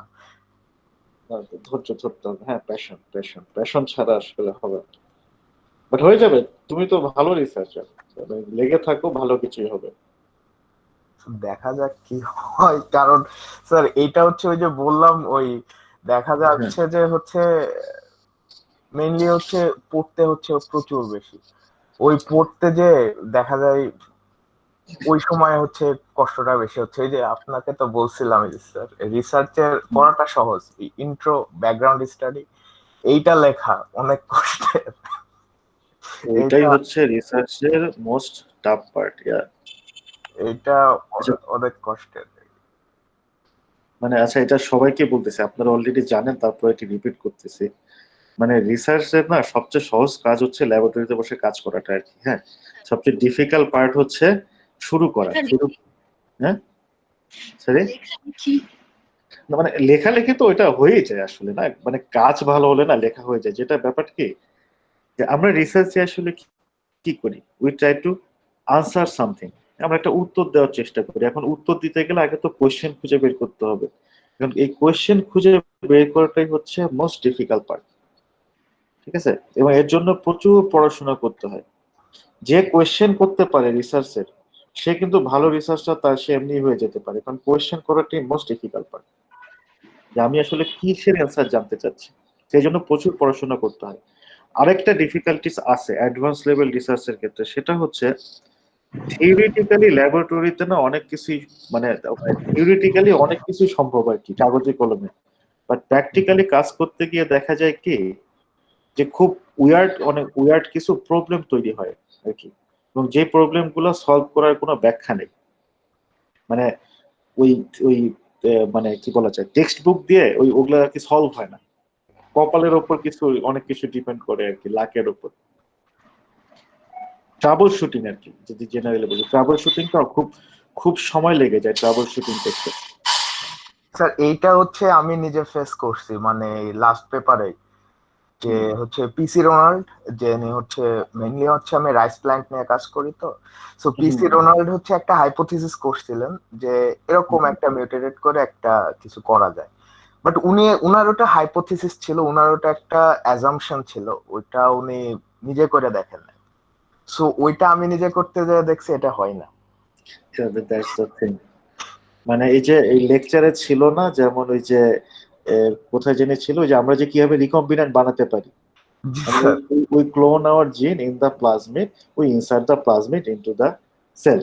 Okay, we can do it by their mechanical way or chemical way. ইলেকট্রোপোরেশন করে করা যায়, ইলেকট্রিসিটিতে অথবা কেমিক্যাল দিয়ে করা যায়। এনিওয়ে, খুব সহজ না শুনতে লাগতেছে। we know our gene, আমরা আমাদের জিনটা হচ্ছে প্লাজমিডে ক্লোন করব, মানে হচ্ছে জিনটাকে প্লাজমিডে ইনসার্ট করব, এটাকে ক্লোনিং বলা হয়। আমাদের জিনটা প্লাজমিডে ইনসার্ট করলাম, প্লাজমিডটা হচ্ছে আমরা সেলের মধ্যে দিয়ে দিলাম, সেল এখন ভদ্রলোকের মতন প্রোডাক্ট তৈরি করতে থাকবে। সাউন্ডস ভেরি নাইস, ওকে, খুব খুব কিউট শোনায়, বাট ইন প্র্যাকটিক্যালি মানে হয় না। অনেক সময় আছে হয় না। কেন হয় না? There is no explanation, it just don't work. Okay, you will try lots of things, you will try many different conditions, you will try to do in a many different way, even it will not work, and it's frequently happens in the practical field. Okay, মানে same plasmid ধরেন, হ্যাঁ sir এটা একটা বড় বিষয়, যে theoretically যেটা হচ্ছে বলতেছে সেটা যখন প্র্যাকটিক্যালি না পাওয়া যায় তখন মাথা খারাপ হয়ে যায় যে কেন হচ্ছে না। তার এটার তো একটা রিজন দেখাতে হবে যে কেন হচ্ছে না, ওই রিজনটা বের করা আবার কঠিন। এটা অনেক সময় টাফ আর কি। লাইফ সায়েন্সের একটা ব্যাপার কি, আমরা কিন্তু খুব কম জানি। জি স্যার, আমরা যদি ধরো, আমরা যদি আমরা যখন বইগুলো পড়ি আন্ডারগ্রেডে, ওকে, when you read those undergrad texts, it seems like we know everything, but the truth is we know only very little things. Okay, most of the things about the cell, okay, about the in vivo system is still unknown. Okay, most of the things are still unknown. So that's why, sometimes it's almost impossible to, have a solid explanation that why my experiment is not working, why I'm not getting any result. Sometimes it's very difficult to explain. Sir এটা হচ্ছে এরকম হওয়ার পরে আমার যে supervisor যিনি উনি এখন আমাকে বলতেছে এরকম হলো কেন, এরকম তো হওয়ার কথা না, প্রিসি রোনাল্ড বলছেন যে এরকম হবে, তো এরকম আসলো কেন। এখন আমি 2-3 দিন 4 দিন প্রায় 1 সপ্তাহ ধরে প্রায় অনেকগুলো পেপার অনেক ঘাটাঘাটি করে কোনো জায়গায় পাচ্ছি না, আমি নিজেও কোনো সলিউশন পাচ্ছি না। পরে স্যারকে ফোন দিয়ে বলছি, স্যার আল্লাহ চাইছে, আমার কিছু করার নাই। No, that's thing. We cannot explain everything. Okay, অনেক ডিফিকাল্ট ব্যাপার স্যাপার আছে। এটা হচ্ছে মোস্ট কমপ্লিকেটেড মানে সায়েন্স আমার কাছে মনে হয়েছে, লাইফ সায়েন্স, কারণ এটার 10%ও আমরা এক্সপ্লোর করতে পারি নাই আজ পর্যন্ত। এটা আসলে আরো কম হবে। হ্যাঁ, 10% বেশি বলে ফেলছি। জি স্যার, মানে কারণ আমরা জানি। হ্যাঁ, পুরা হচ্ছে মানে খুবই কষ্টদায়ক এটা। আর এই সেক্টরে হচ্ছে যারা রিসার্চ করে তাদের আরো কোনো ইয়ে নাই, মানে এটা আমরা বুঝাতেও পারি না ওইভাবে। এটার বাংলাদেশের মতো দেশে না লাইফ সায়েন্স ব্যাপারটা কি, এটা বোঝানো খুব ডিফিকাল্ট। যেমন আমাদের দেশে অনেকেই বলে এই যে যারা এই যে এইসব লাইন, আই থিঙ্ক মানে আপনারা সবাই এগুলা কথা কটু কথা শুনতে হয়েছে না, যে কি করেন আপনারা। হ্যাঁ, একজন বড় বড় পরিচয় দেন যে আপনি মাইক্রোবায়োলজিস্ট, বায়োটেকনোলজিস্ট, বায়োকেমিস্ট, কিছু তো করতে পারলেন না এতদিনে। হ্যাঁ, এটা প্রচুর লোকজন বলে, বাট বাংলাদেশের মতো দেশে লোকজনদেরকে না লাইফ সায়েন্সের ব্যাপার বোঝানো খুব ডিফিকাল্ট। সায়েন্স কিন্তু হঠাৎ করে হয় না, এবং এটা একটা কালচারের ব্যাপার। আমাদের বাংলাদেশি কালচার আছে না, যেমন আমাদের একটা কালচার আছে কিন্তু Bengali culture, we have that culture. এটা কি ইটস এ পার্ট অফ, কি বলা যায়, মানে ইটস পার্ট অফ লাইফ। এই সায়েন্স কিন্তু একটা এরকম, সায়েন্সের একটা কালচার তৈরি হতে হয়, যেটা হচ্ছে পুরা দেশের দেশের কি বলা যায়, পুরা দেশের পুরা সমাজের নিজের একটা কালচারের মতো হয়ে যায়, পার্ট হয়ে যায়। এরকম কোনো কিছুই কালচারই আমরা সায়েন্স কালচারই গ্রো করতে পারিনি, কিভাবে আমরা সায়েন্স থেকে ভালো কিছু পাবো আর কি। আর লাইফ সায়েন্স আরো ডিফিকাল্ট। হ্যাঁ, লাইফ সায়েন্স হচ্ছে অন্যান্য সায়েন্সের মতো না। ঠিক আচ্ছা, আছে, বাংলাদেশে লাইফ সায়েন্সটাকে এখনো মানে জাস্ট বুঝার মতন, জাস্ট বুঝবে এই কালচারটাই আসে নাই, সেটা এক্সপ্লোর করা তো অনেক দূরের বিষয়। যে এই জিনিসটা কি হচ্ছে না হচ্ছে, যেমন আমি একটা কথা শুনছিলাম আমার এক আন্টির কাছে, যে আমাকে জিজ্ঞেস করছিল যে আমি কি করতেছি না করতেছি, বিসিএস দিব কিনা এইসব। আমি বলছিলাম না, আসলে আমি তো হচ্ছে একটা রিসার্চ করতেছি অ্যাকচুয়ালি প্ল্যান্ট প্রোটিন নিয়ে, প্ল্যান্ট ইমিউনিটি সিস্টেম নিয়ে, ইমিউনিটি যে প্রোটিন গুলো কাজ করে সেগুলো নিয়ে। তো আমাকে বলছিল এটা দিয়ে কি বানাবো, হরলিক্স, মাল্টোভা।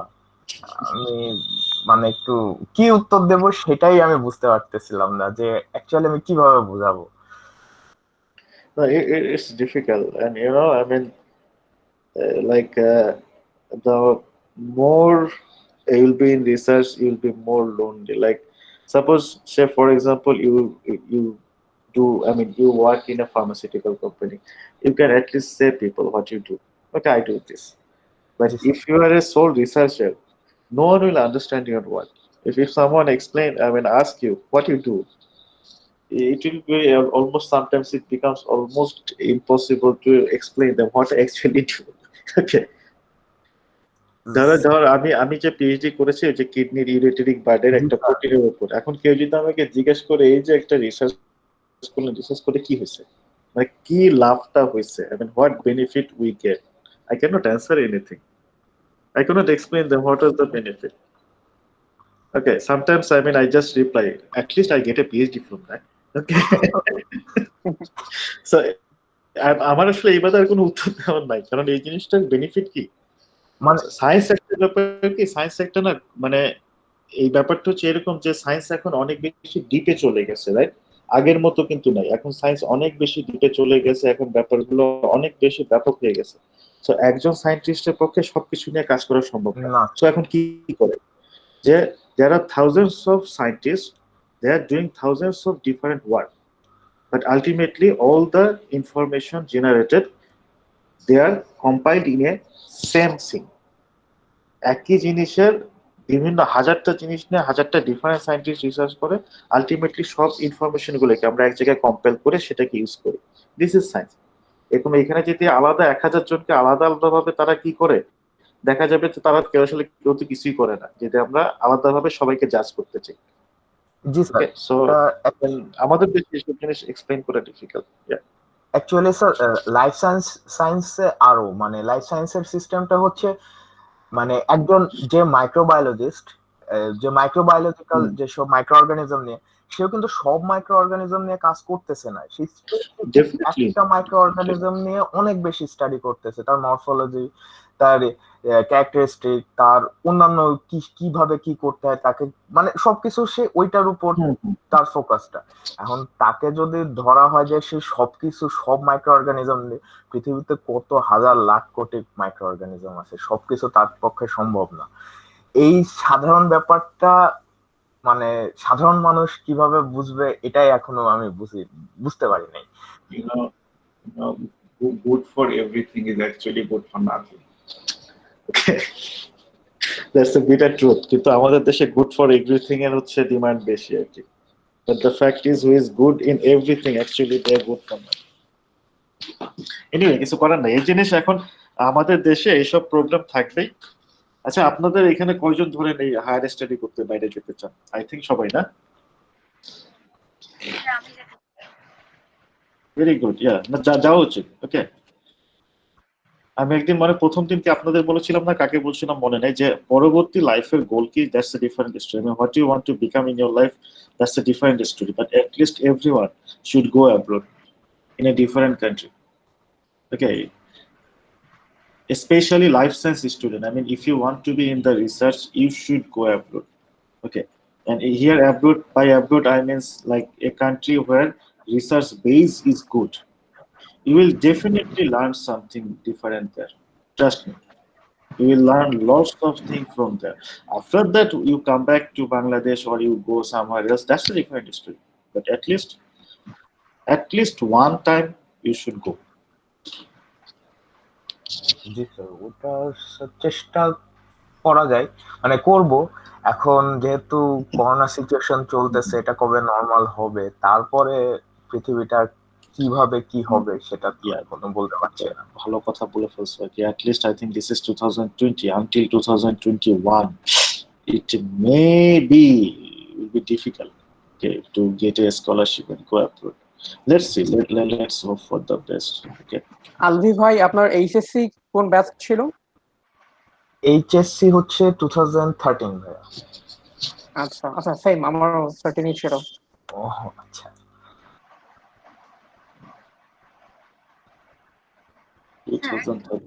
করোনা সিচুয়েশন এভাবে যদি চলতে থাকে তাহলে আমরা থিসিসটা কিভাবে করব? Well, actually same questionটা আজকে আমাকে আরেকজন জিজ্ঞেস করেছিল, আমার একটা আন্ডারগ্রেডের করছে। আচ্ছা, যেটা হয়েছে যে থিসিস তো দুই টাইপের করা যায়, একটা হচ্ছে ওয়েট ওয়ার্ক, একটা হচ্ছে ড্রাই ওয়ার্ক। বাট সবাই তো আসলে ড্রাই ওয়ার্ক করবে না, হ্যাঁ, অনেকে হচ্ছে ওয়েট ওয়ার্ক। এখন যেটা হচ্ছে যে এই মুহূর্তে আমাদের বেশ কিছু, আমি ঠিক মাস্টার্স এর সিচুয়েশনটা জানি না, আন্ডারগ্রেডে বেশ কিছু স্টুডেন্ট আমাদের দুই প্রোগ্রামই আর কি, মাইক্রোবায়োলজি বায়োটেকে, তারা হচ্ছে তাদের কোর্স ওয়ার্ক শেষ শুধুমাত্র থিসিসের কারণে আর কি আটকে আছে। তাদেরকে আমরা যেটা বলতেছি যে ড্রাই ওয়ার্ক করতে আর কি, যে ওই থিসিস করে মানে ওই রিভিউ আর্টিকেল লিখলে সেটাকে আমরা থিসিস হিসেবে গ্রান্ট করি আর কি। হ্যাঁ, আন্ডারগ্রেডের জন্য। এখন আন্ডারগ্রেড আর মাস্টার্স এর ব্যাপারটা কিন্তু সেম হবে না। হ্যাঁ, মাস্টার্স এর এখন আন্ডারগ্রেডে আসলে থিসিসই হয় না, এটা আমরা বলি, বাট আন্ডারগ্রেডে হচ্ছে বেসিক্যালি হয় মিনি রিসার্চ প্রজেক্ট। আমার আন্ডারগ্রেডে থিসিস ছিল না, ছিল হচ্ছে মিনি রিসার্চ প্রজেক্ট। আর মাস্টার্স এরটা তো থিসিস, এইটার জন্য একটা মোর কি বলা যায়, একটা ক্লিয়ার কাট, এটা কি বলা যায়, গাইডলাইন দরকার আর কি। ওকে, যে মাস্টার্স এর থিসিসটা আসলে কিভাবে করানো যায়। এখন যেটা হচ্ছে, যদি এইভাবে আসলে ল্যাব বন্ধ থাকে তখন আপনারা কি করবেন? থিসিস তো করতে হবে, right? Thesis is the must requirement for the master. Well, I mean honestly বলতে, পরে কি অন্য দুইটা কোর্স করে অল্টারনেট করে কি করা যাবে? এরকম কোনো অপশন কি আছে ব্র্যাকে? কি থিসিস? নর্থ সাউথে যেমন নন থিসিস হয়, যে দুইটা কোর্স, আমি থিসিস করলাম না, আমি দুইটা কোর্স করে ফেললাম। না, এইখানে ব্র্যাকে হচ্ছে থিসিস মাস্ট, হ্যাঁ, এখানে ওইরকম অপশন নাই। এবং আমি খুব অনেস্ট সাজেশন দিই, এটা করেন না আর কি। হ্যাঁ, আপনি হ্যাঁ মাস্টার, স্যার, এটা করলে আসলে মাস্টার্স এর ভ্যালুটা কমে যায়। হ্যাঁ মানে যেটা হয় কি, আপনি যখন ওই যে বাইরে স্কলারশিপের জন্য অ্যাপ্লাই করবেন, তখন না এই মাস্টার্সের থিসিসটা থাকাটা নেসেসারি। হ্যাঁ, ওকে। আর যেটা হচ্ছে, আচ্ছা যেটা হচ্ছে এটা তো আচ্ছা অনেস্টলি বলতে কি, এটা নিয়ে না এখন আমরা চিন্তা করি না যে আমরা আসলে কি করতে যাচ্ছি। কারণ এইবার হচ্ছে বায়ো ইনফরমেটিক্স মেবি এই সিচুয়েশন যদি কন্টিনিউ হয় তাহলে বায়ো ইনফরমেটিক্স, হ্যাঁ ড্রাই ল্যাব যেহেতু সব করা যাবে ড্রাই এটা। ল্যাব একটা গুড অপশন, বাট আপনারা কিছু মনে করতেন না। হ্যাঁ মানে সবার না ড্রাই ওয়ার্ক করলে কেমন হবে, আপনাদের না ওয়েট কাজ না করলে কেমন হবে। আরে স্যার না আমি এটা নিয়ে কিছু মনে করার কিছু নেই, আমি না ড্রাই ওয়ার্ক বুঝি না, তো এই জন্য ওয়েট কাজের প্রতি আপনার উইকনেস। স্যার আরেকটা কাজ করা যায় কিনা, যে আমরা যারা মানে ওয়েট ল্যাবে অ্যাসাইন হয়ে গেছি তারা কি এখন মানে ড্রাই ল্যাবের কাজ শুরু করে দিব, পরবর্তীতে ল্যাব খুলে আবার ডাইভার্ট হয়ে যাবো কিনা? কারণ যে অবস্থা দেখতেছি তাতে তো আগামী 6 মাসের মধ্যে আর এটা খোলার কোনো সম্ভাবনা নাই। এইটা যেটা করেন কি আপনারা হচ্ছে শুরু করবো কিনা কিছু না, যেটা হচ্ছে আপনারা হচ্ছে আপনাদের এটা সুপারভাইজারের সাথে কথা বলতে হবে। হ্যাঁ, সুপারভাইজার যদি এগ্রি করে তাহলে তো আপনারা করতেই পারেন। আচ্ছা আরেকটা জিনিস কি, এতদিন পর্যন্ত না আমরা মেইনলি ব্যস্ত ছিলাম হচ্ছে কিভাবে আবার অ্যাটলিস্ট লার্নিংটাকে শুরু করা যায়, মানে আমরা এই অনলাইন লার্নিং শুরু করাতেই ব্যস্ত ছিলাম। তো এখন যেহেতু অ্যাটলিস্ট মোটামুটি একটা কিছু দাঁড় হয়ে গেছে, এখন কিন্তু কোশ্চেন গুলো আসতেছে, স্টুডেন্টরাই কনসার্ন হচ্ছে যে আমরা এখন কি করবো। সবাই তো আসলে ড্রাই ওয়ার্ক করবে না, আর যেমন এখন সবাই যে ড্রাই ওয়ার্ক করবে, এখন সব সুপারভাইজারের তো ড্রাই ওয়ার্কের এক্সপিরিয়েন্স নেই। যেমন একদম অনেস্টলি বলি, আমি না ড্রাই ওয়ার্কের লোক না, আমি কমপ্লিটলি ওয়েট লেভেল লোক আছি। আমি বায়োইনফরমেটিক্স আপনিও শিখে যাবেন, যেহেতু অনলাইনে ক্লাস নেওয়া শিখে যাচ্ছেন, তাহলে ড্রাই ওয়ার্কও শিখে যাবেন। ওই চান্স খুব কম। হ্যাঁ ওই চান্স মানে যেটা হচ্ছে, আমি না এমন অবস্থায় চলে আসছে, আমার এখন মানে একটা প্যারাডিম শিফটের মতো হয়ে যাবে আমি যদি কমপ্লিট চেঞ্জ করতে চাই। আচ্ছা যেটা হচ্ছে, তবে যেটা একদম রিয়েল কথা, এইভাবে তো আসলে চলতে পারে না, ঠিক না? দেয়ার আর হান্ড্রেডস অফ স্টুডেন্ট, মানে আন্ডারগ্রেড এবং মাস্টার্স মিলে অনেক স্টুডেন্ট আমাদের। I think in total it's more like 700 student. হ্যাঁ এই দুই প্রোগ্রামে এখন শুধু ড্রাই দিয়ে এত কিছু কুলাতেও পারবো না। তো যেটা হচ্ছে, যেহেতু স্টুডেন্টরা কনসার্ন হচ্ছে, এই আমরা দিব যে নেক্সট সেমিস্টার ক্লাস অনলাইন করালেও ল্যাব গুলো যেন খুলে দিই। অনেক ভার্সিটিতে ল্যাব কিন্তু খোলা, মানে অনেক জায়গায় ল্যাব খোলা আছে আর কি পাবলিক ইউনিভার্সিটিতে। সো আমরা তো মানে ওকে ভার্সিটি বন্ধ থাকলো, বাট ল্যাবটা তো খোলা থাকতেই পারে। জি স্যার, ল্যাব খোলাটা জরুরি স্যার। ল্যাবটা হচ্ছে মানে আমার নিজেরও অনেক কাজ ল্যাবে আটকায় আছে। না ল্যাবটা ম্যান্ডেটরি, কারণ যেটা কি ওকে থিসিস তো মানে ধরেন ইয়া তো করাই যায়, ওই রিভিউ আর্টিকেল তো লেখাই যায়, কিন্তু ল্যাবে তো একটু কাজ করার দরকার আছে, ঠিক না? মানে যে কারণ নাহলে এক্সপিরিয়েন্স আসবে কোত্থেকে, ল্যাবে কিভাবে কাজ করতে হয়, ইনস্ট্রুমেন্ট। এখন সব ইনস্ট্রুমেন্ট শোকার দরকার নেই, বাট যে কেউ যখন একটা ল্যাবে কাজ করে, সেটা তখন ল্যাবে কাজ করার সিস্টেমটা শিখে যায়, এটা দরকার আছে। স্যার আর আমাদের এমএনএস এর ল্যাবটা যথেষ্ট পরিমাণে মানে সেই রকম যেটা বলা হচ্ছে যে হাইজিন প্র্যাকটিস থেকে শুরু করে যেটা যথেষ্ট পরিমাণে প্রোটেক্টেড, সো এটা খোলাই যায়। আচ্ছা যেটা হচ্ছে, আমরা হচ্ছে করোনার মানে কোন রকম কোনো কিছু করেই করোনার স্প্রেড ঠেকাতে পারবো না, ইটস ইম্পসিবল। বাট তার জন্য কি সবকিছু বন্ধ আছে? সব জায়গায় ল্যাব চলতেছে না। জি স্যার, সব জায়গায় ল্যাব তো আসলে চলতেছে। যেটা আমরা করতে পারি কি, যে করোনা স্প্রেড, আচ্ছা আমরা আচ্ছা এইসব ওপেনলি বলা ঠিক না, আচ্ছা বললে বললাম কি রেকর্ড হইলো খুব, যে বলি না বিভিন্ন সার্ফেস থেকে স্প্রেড করতেছে বা ইয়া করতেছে, এই সার্ফেস থেকে করোনা স্প্রেড করা ইটস এ ডিফিকাল্ট থিং। হ্যাঁ ঠিক আছে, একজন মানে বিভিন্ন সার্ফেসে করোনা সেটেল ডাউন করতে পারে, সেখানে করোনা সার্ভাইভ করতে পারে, সবই মানলাম, কিন্তু সেখান থেকে যে ইনফেকশন করতে পারে কি পারে না, এটা কোনো প্রুফ নেই, এবং সেখান থেকে it's highly unlikely that infection can occur from the surfaces. The only source, I mean the source people can get infected through droplet. Okay, so whenever we talk, we sneeze, okay, we cough, droplets, micro droplets are produced, and virus are in those droplets. So if a healthy person inhale those droplets, then he can get infected by the coronavirus. This is the only way. So that means আমাদের এই droplet inhalation ঠেকাতে হবে। এখন সেটা ঠেকাতে গেলে আমরা আসলে কি করতে পারি? অলওয়েজ মাস্ক পরে থাকতে পারি। we always have to wear the mask. Exactly. আর স্যার আমার কথা হচ্ছে স্যার এখন বর্তমানে বাঙালি আমি বাঙালি হচ্ছে সবই করতেছে, বাজারে যাচ্ছে, রেস্টুরেন্টে যাচ্ছে, ইভেন আমিও হ্যাঁ রেস্টুরেন্টে সেটাই, গেছি মানে রাস্তায় দেখলে কিন্তু মনে হয় না যে করোনা আছে আর। স্যার, ইভেন এর মধ্যে আমি ভার্সিটিতেও গেছি। So, Okay. স্যার আমি প্রতিদিন অফিসে যাই, শুধু ফ্রাইডে বাদ দিয়ে। আচ্ছা, আপনি জানেন কোথায় আছেন? স্যার আমি জেসানে আছি, জেসান ও আচ্ছা, ফার্মাসি। জেসন ফার্মা, হ্যাঁ হ্যাঁ। So, তেজগাঁও। জি স্যার। সো মানে আমার কথা হচ্ছে যেটা ইয়ে করে ক্লাসটা হচ্ছে যে যারা আমাদের আন্ডারগ্রেডের first semester, second semester, third semester মানে ফার্স্ট ইয়ার আছে, তাদেরটা ঠিক আছে, বাট যারা হচ্ছে আমরা ল্যাবে কাজ করি তাদেরটা হচ্ছে ওপেন করে দেওয়া উচিত। কারণ ইভেন অনেকে আছে যারা শুধু থিসিসের জন্য, থিসিস শেষ জাস্ট ডিফেন্সের জন্য আটকায় গেছে। ইভেন এটা 6 মাস মানে অ্যারাউন্ড 5 মাস হয়ে গেল, 5 মাস আটকে আছে।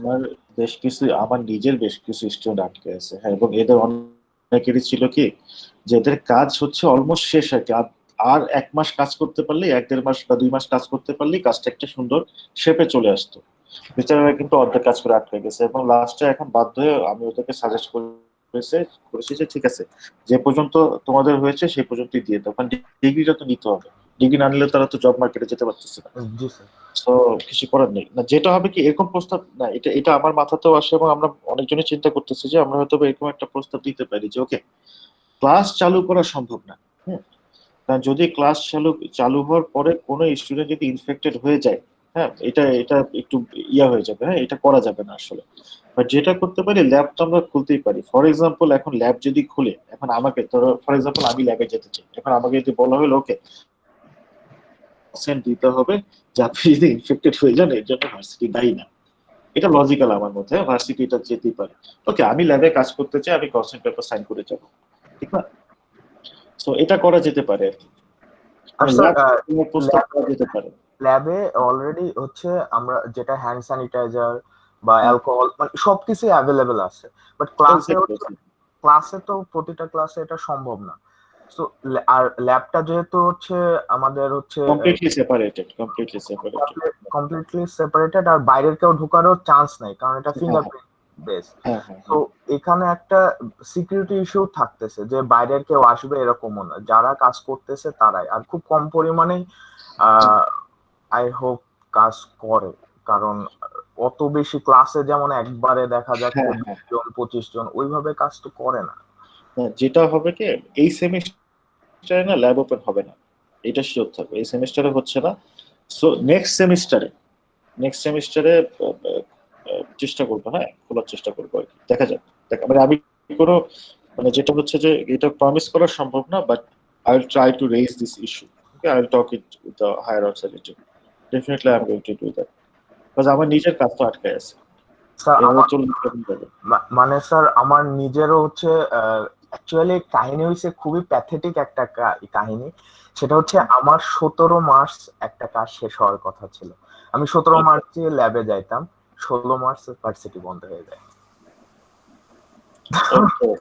সিমুলেশন চলতেছিল, আমার হচ্ছে সিমুলেশন শেষ, ওটা জাস্ট একটা ক্যালকুলেশন চলতেছিল, ফ্রি বাইন্ডিং এনার্জি ক্যালকুলেশন, ওটা 17 তারিখে শেষ হওয়ার কথা। সো আমি হচ্ছে এর মধ্যে যাইও নাই, আমি 17 মার্চ একবারে যাইতাম, 16 মার্চ রাত্রেবেলা শেষ হওয়ার কথা, 17 মার্চ ওটা হচ্ছে কালেক্ট করতাম। বাট 16 মার্চ সকালবেলা আমি জানতে পারি যে ল্যাব মানে সব ভার্সিটিটাই বন্ধ হয়ে যাচ্ছে। তো যে কারণে হচ্ছে বলতে গেলে হচ্ছে ওই ওই ওই কমপ্লেক্সটা আমাকে পুরোপুরি বাদ দিতে হয়েছে। আসলে লাকের ব্যাপার তো, I mean, one of my student, he lost his isolate, which he was able to isolate after 4 months. 4 মাস ধরে চেষ্টা করে সে খুব ভালো একটা ইস্ট আইসোলেট করেছিল আর কি, হ্যাঁ, একদিনের কারণে ইটস গন।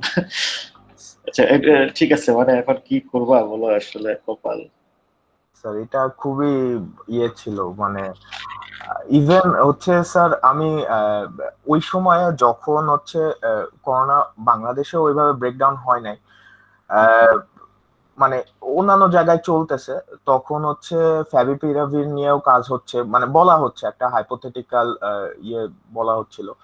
তো সেই সময় হচ্ছে এসপ্রোটিন, মানে করোনার যে এসপ্রোটিন ওইটার সাথেও আমি হচ্ছে ফ্যাভিপিরাভির, মানে আমার প্ল্যান ছিল যে হচ্ছে এটা ডক হয়ে গেছে, আমি এই 17 মার্চের পরে হচ্ছে এইটা আমি সিমুলেশনে দিব, এবং আমি যতগুলো এখন পর্যন্ত সিমুলেশন করছি সেগুলো মিড রেঞ্জে, বাট এটা দিতাম আমি হাই এন্ডে। তো সেটার জন্য 18 ফ্লোরেও আমি হচ্ছে মানে আমি সব পারমিশন নিয়ে রাখছিলাম। 18 ফ্লোরে হচ্ছে একটা ভালো, খুব ভালো একটা পিসি ল্যাব আছে, সো ওইটাও হচ্ছে আমি করে রাখছিলাম, বাট যেহেতু সব বন্ধ হয়ে গেল ওইটাও আমার আর মানে কোভিড-19 নিয়েও কাজটা করা হলো না। হ্যালো, জি sir. Hello hello, hello hello sir কথা তো শোনা যাচ্ছে। স্যার কি শুনতে পাচ্ছে? হ্যাঁ, মাঝখানে মাঝখানে আটকে গেছিল। হ্যাঁ, ইটস ওকে না, ইটস ওকে। আচ্ছা এখন কি আর করা, দেখা যাক আর কি। সো আচ্ছা, যাই হোক, এই হ্যাঁ আমি আলভি, স্যার শেষ করো, প্রচুর ভাবে চাচ্ছি যে অ্যাটলিস্ট অন্য কিছু না খুলুক, আমার ল্যাবটা খুলুক। না, আমি আমি এই অবস্থাটা বুঝি। হ্যাঁ, কারণ এভাবে তো আসলে চলতে পারে না, কাজ তো করতে হবে। Definitely I am going to discuss it. Okay, আমি এই ইস্যু নিয়ে কথা বলবো আর কি, কারণ আমার নিজেরও দরকার তো। দেখা যাক কি হয়। অ্যাটলিস্ট যাতে ল্যাবগুলো যাতে খোলা যায়, দেখা যাক। আই থিঙ্ক এটা ল্যাব খুলবে। হ্যাঁ, ল্যাব না খুলে উপায় নেই, এভাবে তো আসলে চালানো যায় না। এই সেমিস্টারটা, প্রথম সেমিস্টার তো এটা চালানো গেছে, বাট নেক্সট সেমিস্টার থেকে আই থিঙ্ক অ্যাটলিস্ট ল্যাবগুলো খুলবে আর কি। জি স্যার, আমি স্যার আচ্ছা, ইফতেখার স্যারকেও ভাইবার দিন, যেদিন ভাইবা ছিল ওই দিন ভাইবার দিন ইফতেখার স্যারকে বলছি স্যার ল্যাব কবে খুলবে। দেখা যাক, আমি ইফতেখার ভাইয়ের সাথে আলাপ করবো এই বিষয়টা নিয়ে, ঠিক আছে? কারণ আচ্ছা, ওকে। বাই দ্য ওয়ে গাইস, আপনাদের কি, মানে আমরা তো আসলে এমনি আলাপ করতেছি, এই জন্য আর কি জিজ্ঞেস করতেছি। I mean, you guys have anything, I mean, you don't have any more queries? I mean, আমরা তো আসলে অফ টপিক নিয়ে অনেকক্ষণ ধরে আলোচনা করতেছি, but maybe someone you may have questions from the lectures or the slides. So if you have any questions or I mean from the lectures or the slide, you just can ask anytime, okay? I mean, don't think like that we are talking about something different. So if you ask something there, it will, I mean, no one is going to mind anything. At least আমি ভাই কখনো এগুলো নিয়ে কিছু মনে করি না। So যে কোনো সময়, okay, lecture related things should come first. Okay, মানে ওইটা আমাদের first priority. So hesitate feel করার কিছু নেই। যে কোনো সময় যে আমরা হয়তো অন্য কিছু নিয়ে আলাপ করতেছি, বাট যে কোনো সময় আপনারা ইন্টারফেয়ার করতে পারেন। ঠিক আছে? So কারো কোনো কোয়েরি নাই? না স্যার, আপাতত নাই। Any sir? আচ্ছা, আপাতত নাই। ওকে। আচ্ছা আলভি, জি স্যার। এই ব্যাপারটা নিয়ে, এটা তো আসলে কিছু একটা তো করতে হবে, ঠিক না? এখন এইটা ব্যাপারটা নিয়ে দেখি আমি হচ্ছে ওই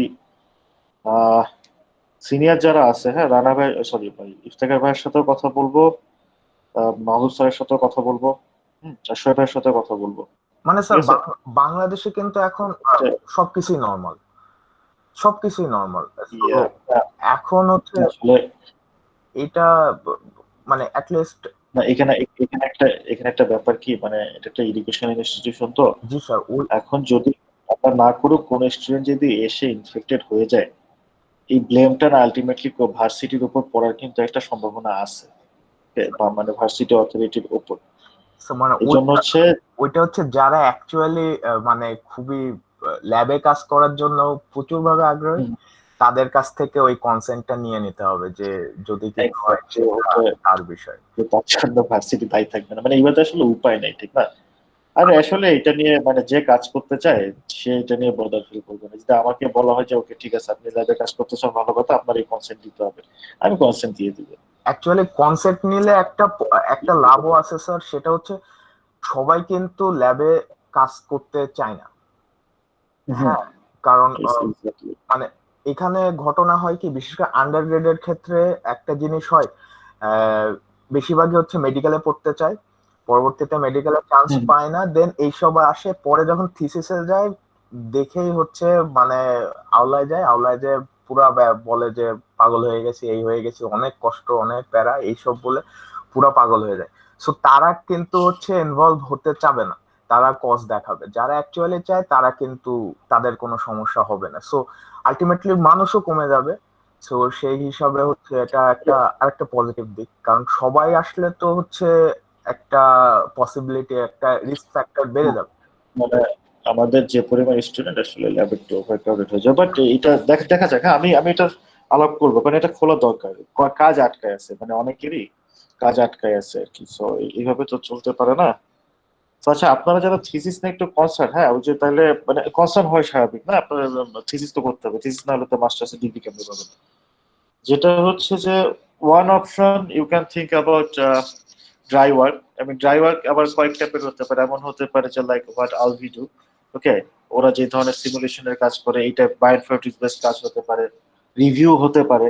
ওকে, if you can write really good review, হ্যাঁ রিভিউ দিয়ে থিসিস হয়, রিভিউ দিয়ে পিএইচডিও হয়, সিস্টেমিক রিভিউ দিয়ে আর কি। There is a special kind of review which is called systemic review. Okay, systemic review are regarded at original article. So ওরকমও আপনারা লেখার চেষ্টা করতে পারেন, সিস্টেমিক রিভিউ লেখার। শুধু সিস্টেমিক রিভিউ লেগে পিএইচডি পর্যন্ত করা যায়। আর আরেকটা হচ্ছে যে এরকম থাকবে না, এটা শিওর থাকেন, কারণ এইভাবে তো আসলে দিনের পর দিন চলতে পারে না। The lab will open maybe from the next semester. This semester it will not open. Yeah, not in this semester. So from the next semester, I think lab will be open. So in that case, you can start your wet work. Let's see. Sir এখানে আমার আরেকটা question আছে, সেটা হচ্ছে next semester হচ্ছে যেহেতু ফল, so সেটা হচ্ছে শীতকালের মধ্যেই চলবে। তো শীতে কি আরেকটা হচ্ছে মানে যেটা ইনফেকশন রেট কোভিড-19 এর, সেটা কি আরেকবার বাড়তে পারে? কারণ এখন এটা স্টেবল পর্যায়ে আছে 20 to 24%। আচ্ছা, যেটা হচ্ছে 20 to 24% আমরা কি বলতেছি? টেস্টের এগেইনস্টে পজিটিভ। টেস্টের এগেইনস্টে পজিটিভ। না, বাংলাদেশের রিয়েলি কত পার্সেন্ট ইনফেক্টেড এটা কিন্তু আমরা জানি না। না এখন হ্যাঁ, এখন যেটা হচ্ছে যে থিওরিটিক্যালি হচ্ছে corona virus, COVID-19 corona virus, এই ধরনের ভাইরাস কিন্তু কি করে, এটা হচ্ছে রেসপিরেটরি ট্র্যাক্টে ইনফেকশন করে, এবং কোল্ড ওয়েদার হচ্ছে এই ধরনের ভাইরাসের ফেভারেবল টেম্পারেচার। জি স্যার। রাইট? সো আর করোনা ভাইরাস কিন্তু নতুন কিছু না। হ্যাঁ, না স্যার। আমাদের প্রতি বছর যে কমন কোল্ড গুলো হয় না মানুষজনের world wide, G sir, around 20 to 30% are caused by coronavirus. Okay, 20 to 30% common cold cases occurs all around the world are caused by coronavirus. So এইটা হচ্ছে নতুন একটা স্ট্রেন, এবং কমন কোল্ড কিন্তু মানুষের উইন্টারে বেশি হয়, not in the summer. G sir. So এমন মানে শীতকালে হচ্ছে করোনা ভাইরাসের আরেকটা সেকেন্ড ওয়েভ আসতেই পারে। তবে যেটা হচ্ছে this new one, the novel corona COVID-19, okay, this new one is it's acting differently, right?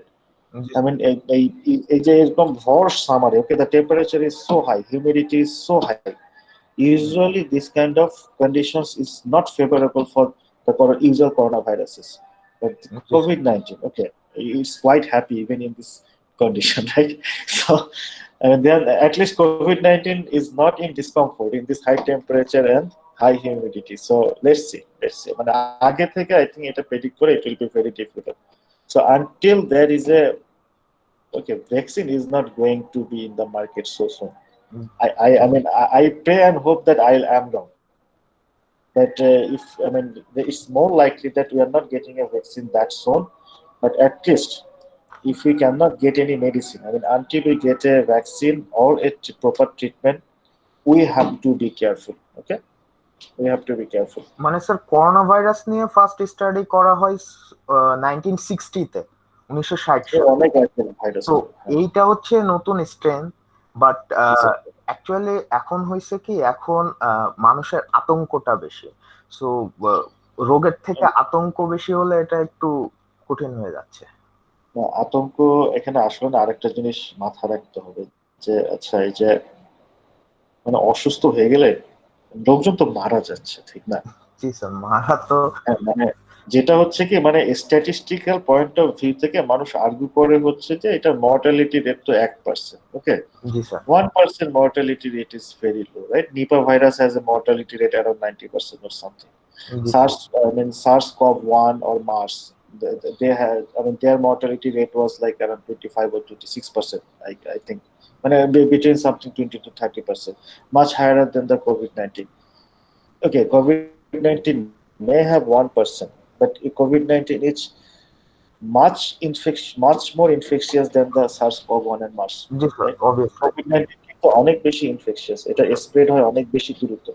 So that's why অনেক বেশি লোকজন হচ্ছে ইনফেক্টেড হচ্ছে, দ্যাটস ওয়াই হচ্ছে মর্টালিটি রেটটা অনেক কম, কারণ যেহেতু অনেক বেশি লোকজন ইনফেক্টেড হচ্ছে।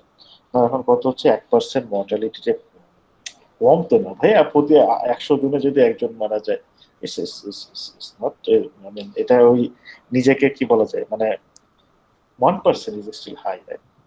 আর আরেকটা জিনিস, ব্যাপারটা কি, কোভিড-19 যে প্যাথোজেনিসিটি, এটা কিন্তু এত বেশি ভ্যারিয়েশন অন্য ডিজিজে কিন্তু দেখা যায় না। হ্যাঁ, কোভিড-19 এরকম প্রচুর কেস আছে, কমপ্লিটলি সুস্থ মানুষ হঠাৎ করে অসুস্থ হয়ে গিয়ে 3-4 দিনে মারা যাচ্ছে। জি স্যার, সেটাও দেখলাম স্যার। এই পার্সন টু পার্সন সিমটম এত বেশি ভ্যারি করতেছে যে এটাকে কিন্তু সেভাবে করাও ডিফিকাল্ট। কারণ কেউ হয়তো বা দেখা যাচ্ছে যে কিছুই হচ্ছে না, কেউ হচ্ছে যে কোথাও হঠাৎ করে 3-4 দিনে মারা যাচ্ছে। ওকে, সো সবাইকে আসলে সাবধান থেকে, এখানে যে কাউকে আমরা বলবো, কারণ আমরা তো আসলে কোভিড-19 নিয়ে কিছু জানি না, ওকে, যে আপনারা এরা বেশি ভালনারেবল আছেন, এরা হচ্ছে কম ভালনারেবল। সো যারা হচ্ছে বেশি ভালনারেবল তারা হচ্ছে বেশি সাবধানে থাকেন। এই কোভিড-19 এর ক্ষেত্রে স্পেশালি বাংলাদেশের ডেটাগুলো যদি আমরা দেখি, এরকম কোনো ইয়েও কিন্তু দেওয়া যাচ্ছে না। কারণ বাংলাদেশে কিন্তু not only the aged person, okay, the middle aged and younger people are also dying here, so let's see. Sir, আমার কথা হচ্ছে যেটা হচ্ছে করোনা সিচুয়েশন বাংলাদেশে, সেটা হচ্ছে প্রথম দিকে হয়তো বা একটা হোপ ছিল যে 3-4 মাসের মধ্যে এটা হয়তো বা গ্রোথ রেটটা কমে যাবে, এটার স্প্রেড রেটটা কমে যাবে। ততদিন হচ্ছে দাঁতে দাঁত চেপে সহ্য করে। বাট এখন আমার মনে হচ্ছে যে এটা সম্ভব না, এখন হচ্ছে সবই করতে হবে, বাট সেই প্রিকশন মেনটেন করে, একে ওইভাবে এক্সপোজও হওয়া যাবে না, আবার কোনো কিছুই বন্ধ করে রাখা সম্ভব না। আমাদেরকে সব সাবধানে থাকতে হবে আর কি। আর সবই তো আসলে ওপেন এখন, কিছু স্পেসিফিক জিনিস বললাম। এই ভার্সিটি তো একটা এডুকেশন ইনস্টিটিউশন, ভার্সিটি কিন্তু আবার নিজে কোনো সিদ্ধান্ত ধাম করে নিয়ে নিতে পারে না, ইউজিসির একটা ব্যাপার আছে এখানে। ইউজিসির অনুমতি ছাড়া কিছু করা তো সম্ভব না। আর এই যে এটা সেন্সিটিভ ইস্যু ভাই, স্টুডেন্ট ওয়ার্কটা এটা একটা সেন্সিটিভ ইস্যু। হ্যাঁ, I mean, office is a different thing. Education and institute is a different thing. Because I mean, most of the big universities they're going online. I'm not talking about Bangladesh. Okay, I'm talking about I mean, USA universities from the USA or some other countries. They're going for, at least in USA, the COVID-19 situation is still intense, right?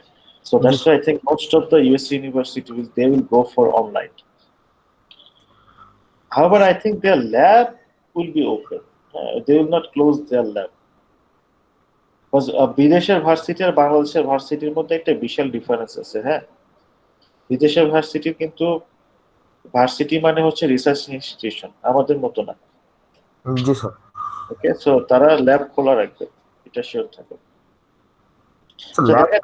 ওদের খোলাই আছে, কারণ যেটা mainly এখন পর্যন্ত যতগুলো বাইরে trusted source COVID-19 নিয়ে কাজ করতেছে বেশিরভাগই ইউনিভার্সিটি ল্যাব। ইউনিভার্সিটি করে তো রিসার্চ, তো বেশি অ্যাকচুয়ালি ইউনিভার্সিটি করে।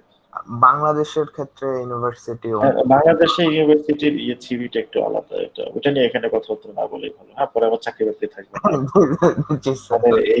এই বিপদের সময় চাকরি বাকরি চলে গেলে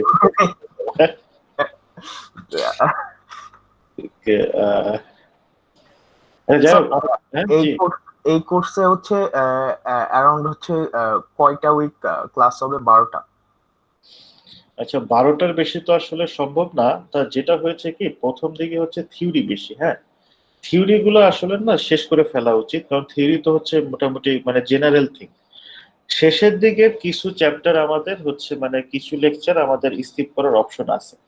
ফর এক্সাম্পল আমাদের হচ্ছে বিভিন্ন স্পেসিফিক প্রোডাকশন আছে, যে ইয়োগার্ট প্রোডাকশন, তারপরে amino acids production, vitamins production. Okay, সেগুলো আমরা না কিছু চাইলে স্কিপ করতে পারি, কারণ ওই প্রসেস টু প্রসেস যে ভেরিয়েশন থাকে, there are thousands of process out there. আমাদের তো সব প্রসেস এমনিও পড়া সম্ভব না।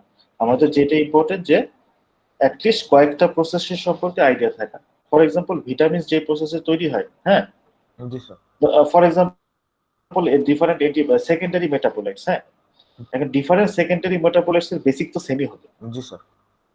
হ্যাঁ, আবার যে ডিফারেন্ট প্রাইমারি মেটাবোলাইটস এর বেসিক প্রসেস তো সেমই হবে। সো আমরা যদি বেসিক প্রসেসগুলো জানতে পারি, তখন ওই স্পেসিফিক প্রোডাক্টগুলো বোঝাটা এমন ডিফিকাল্ট কিছু না। সো আমরা শেষের দিকে কিছু লেকচার হয়তো বা স্কিপ করবো, আদারওয়াইজ হচ্ছে ওই 12টা তো 12টাই।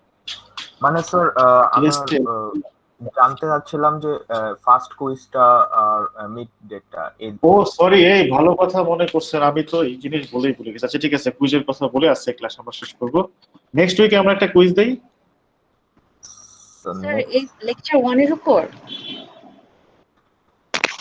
লেকচার 1 এর উপর কি দেওয়া যায় না? মানে আমরা না স্যার, এটা এক বাক্যে না স্যার,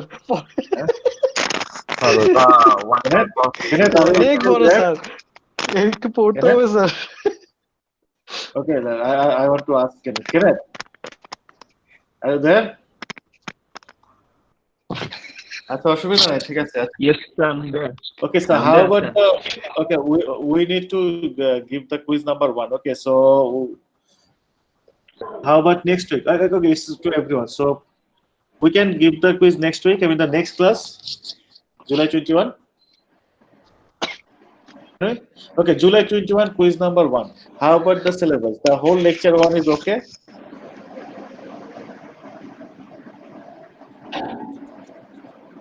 কেউ কোনো কথা না বললে কিন্তু পুরো লেকচার অন দিয়ে দিব।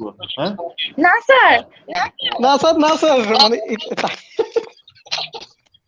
আচ্ছা আচ্ছা ঠিক আছে। না, লেকচার দা হোল লেকচার অনেক একটু বেশি বড় হয়ে যায় না, আমি নিজেই ভয় পেতাম এত বড়। আচ্ছা, তাহলে কোন পর্যন্ত দেওয়া যায়? প্রথম দিকে তো বেশিরভাগ জিনিস শিখতে যাবেন। অর্ধেক দেন sir. What was the question? Okay, so next week there will be quiz number 1. Okay, in July 21 we are going to have quiz during the class hour. Okay. Okay, sir. Okay, and the syllabus will be what? And the syllabus will be lecture number 1 until when? Okay, let me check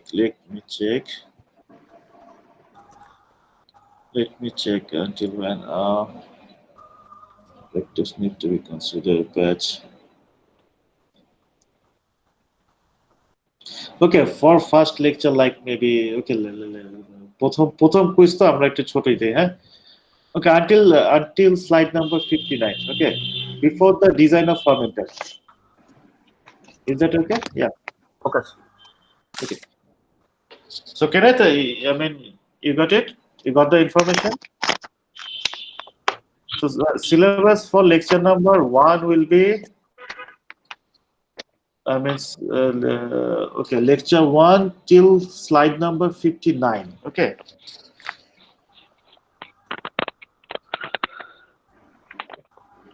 So before the question pattern. Okay, the exam will be on the box and the exam will be taken during the class hour. Maybe you explain about the process of quiz and the question pattern. Yes, the question pattern. Okay, the MCQ true false, this kind of question. There will be no written question. I mean, you don't have to write anything. I mean, that means you don't have to type anything. Okay, so just MCQ or true false type. Sir, how many questions will be there? Okay, I haven't decided yet. 20 maybe. Okay, 20 MCQ, 20 true false. Sorry, not that much. 10 MCQ, 10 true false. Total 20. Okay. So this is the first quiz. So the প্রথম quiz এত কষ্ট করার দরকার নেই। Sir, কুইজের টাইমটা কি? Yeah. To be taken within class time? Yeah, within the class time in the box. Okay. So that means ungraded. So this will be a graded quiz. It will be a graded quiz, and I will release the question at 6:30 p.m. Okay. Okay sir quiz কি 6:30 থেকে 9:30 এর মধ্যে যে কোনো টাইমে দেওয়া যাবে? Okay, আমি এখনো decide করি না. Okay, I'll give you something like that. Okay, from 6:30 to 9:30. Okay. I will publish the question at 6:30, and you have to give the quiz till the 9:30. Okay, within 9:30. After 9:30, it will be gone. Sir আরেকটা sir আমাদের হচ্ছে মিডউইক 8 August থেকে 13 August পর্যন্ত, so mid ডেটটা কবে?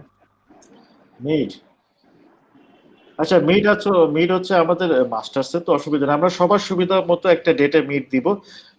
Mid week নিয়ে এত ইয়ার কি, আমরা চাইলে আগেও নিতে পারি, পরেও নিতে পারি, সমস্যা নেই। ওকে, if you guys want, I can take the meet before the midweek or even after the midweek.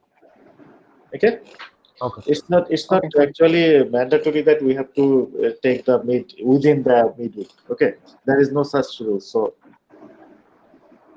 however, actually, if you want to give the meet in, what is the midweek, Alvin? 8 থেকে 13 August. 8.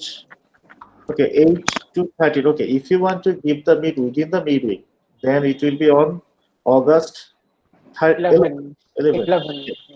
Okay, but if you guys want to move it, okay, the next week or before that week, so it is also fine. হ্যাঁ, আপনারা অনেক সময় পরীক্ষা change করতে চান, আমি জানি না, আপনারা মাস্টার্সের মানুষ, আপনারা ভালো, আমি জানি। আন্ডারগ্রেডের স্টুডেন্টরা তাদের বিভিন্ন ধরনের দাবি থাকে আর কি, যে অন্য পরীক্ষা এসে ওকে, তো আমি এই ধরনের দাবি দেওয়া কনসিডার করি।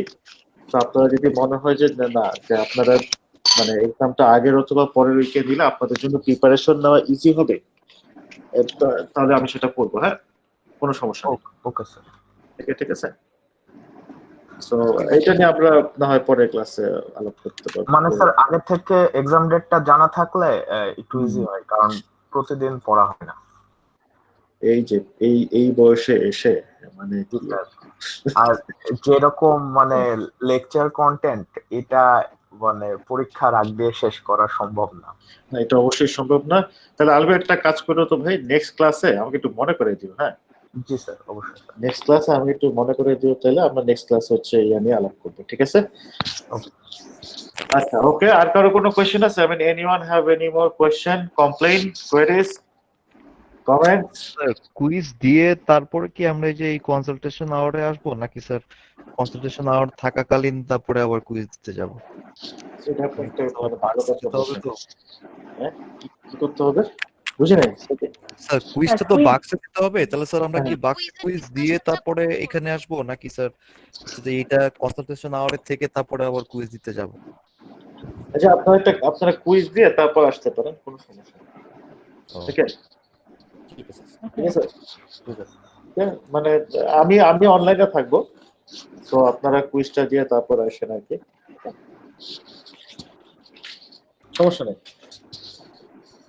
আর বাই দিস এর মধ্যে যদি if anyone have any question, emergency queries or question, you can ask it in the Google Classroom. All of you are already enrolled in the Google Classroom. There is nothing in the Google Classroom, but you can actually we can discuss things over there. বাক্সে যে কোডটা দাও, ওই কোডটা দিয়ে enrol করা যাচ্ছে না। এই বাক্সের কোডটা দিয়ে এনরোল করা যাচ্ছে না? স্যার আমি তো করতে পারছি। আমিও পারছি। আফরিন, আপনি কি ওই যে আপনি কোন ইমেল অ্যাড্রেস দিয়ে ট্রাই করেছেন? আপনার জি সুটের ইমেল অ্যাড্রেস দিয়ে? Can you try it with your personal Gmail account? Oh, okay. Actually, I opened the Google Classroom with my personal Gmail, so maybe the G Suite will not work for that. আপনার যে personal Gmail account আছে না, ওটা দিয়ে enrol করেন, তাইলে I think পারবেন। Okay, okay, thank you. Okay, okay. Any more queries, question? আমাদের কিন্তু এখন 1 ঘন্টা ক্লাসের টাইম আছে। হ্যাঁ, আমার বসে থাকতে কোনো অসুবিধা নেই।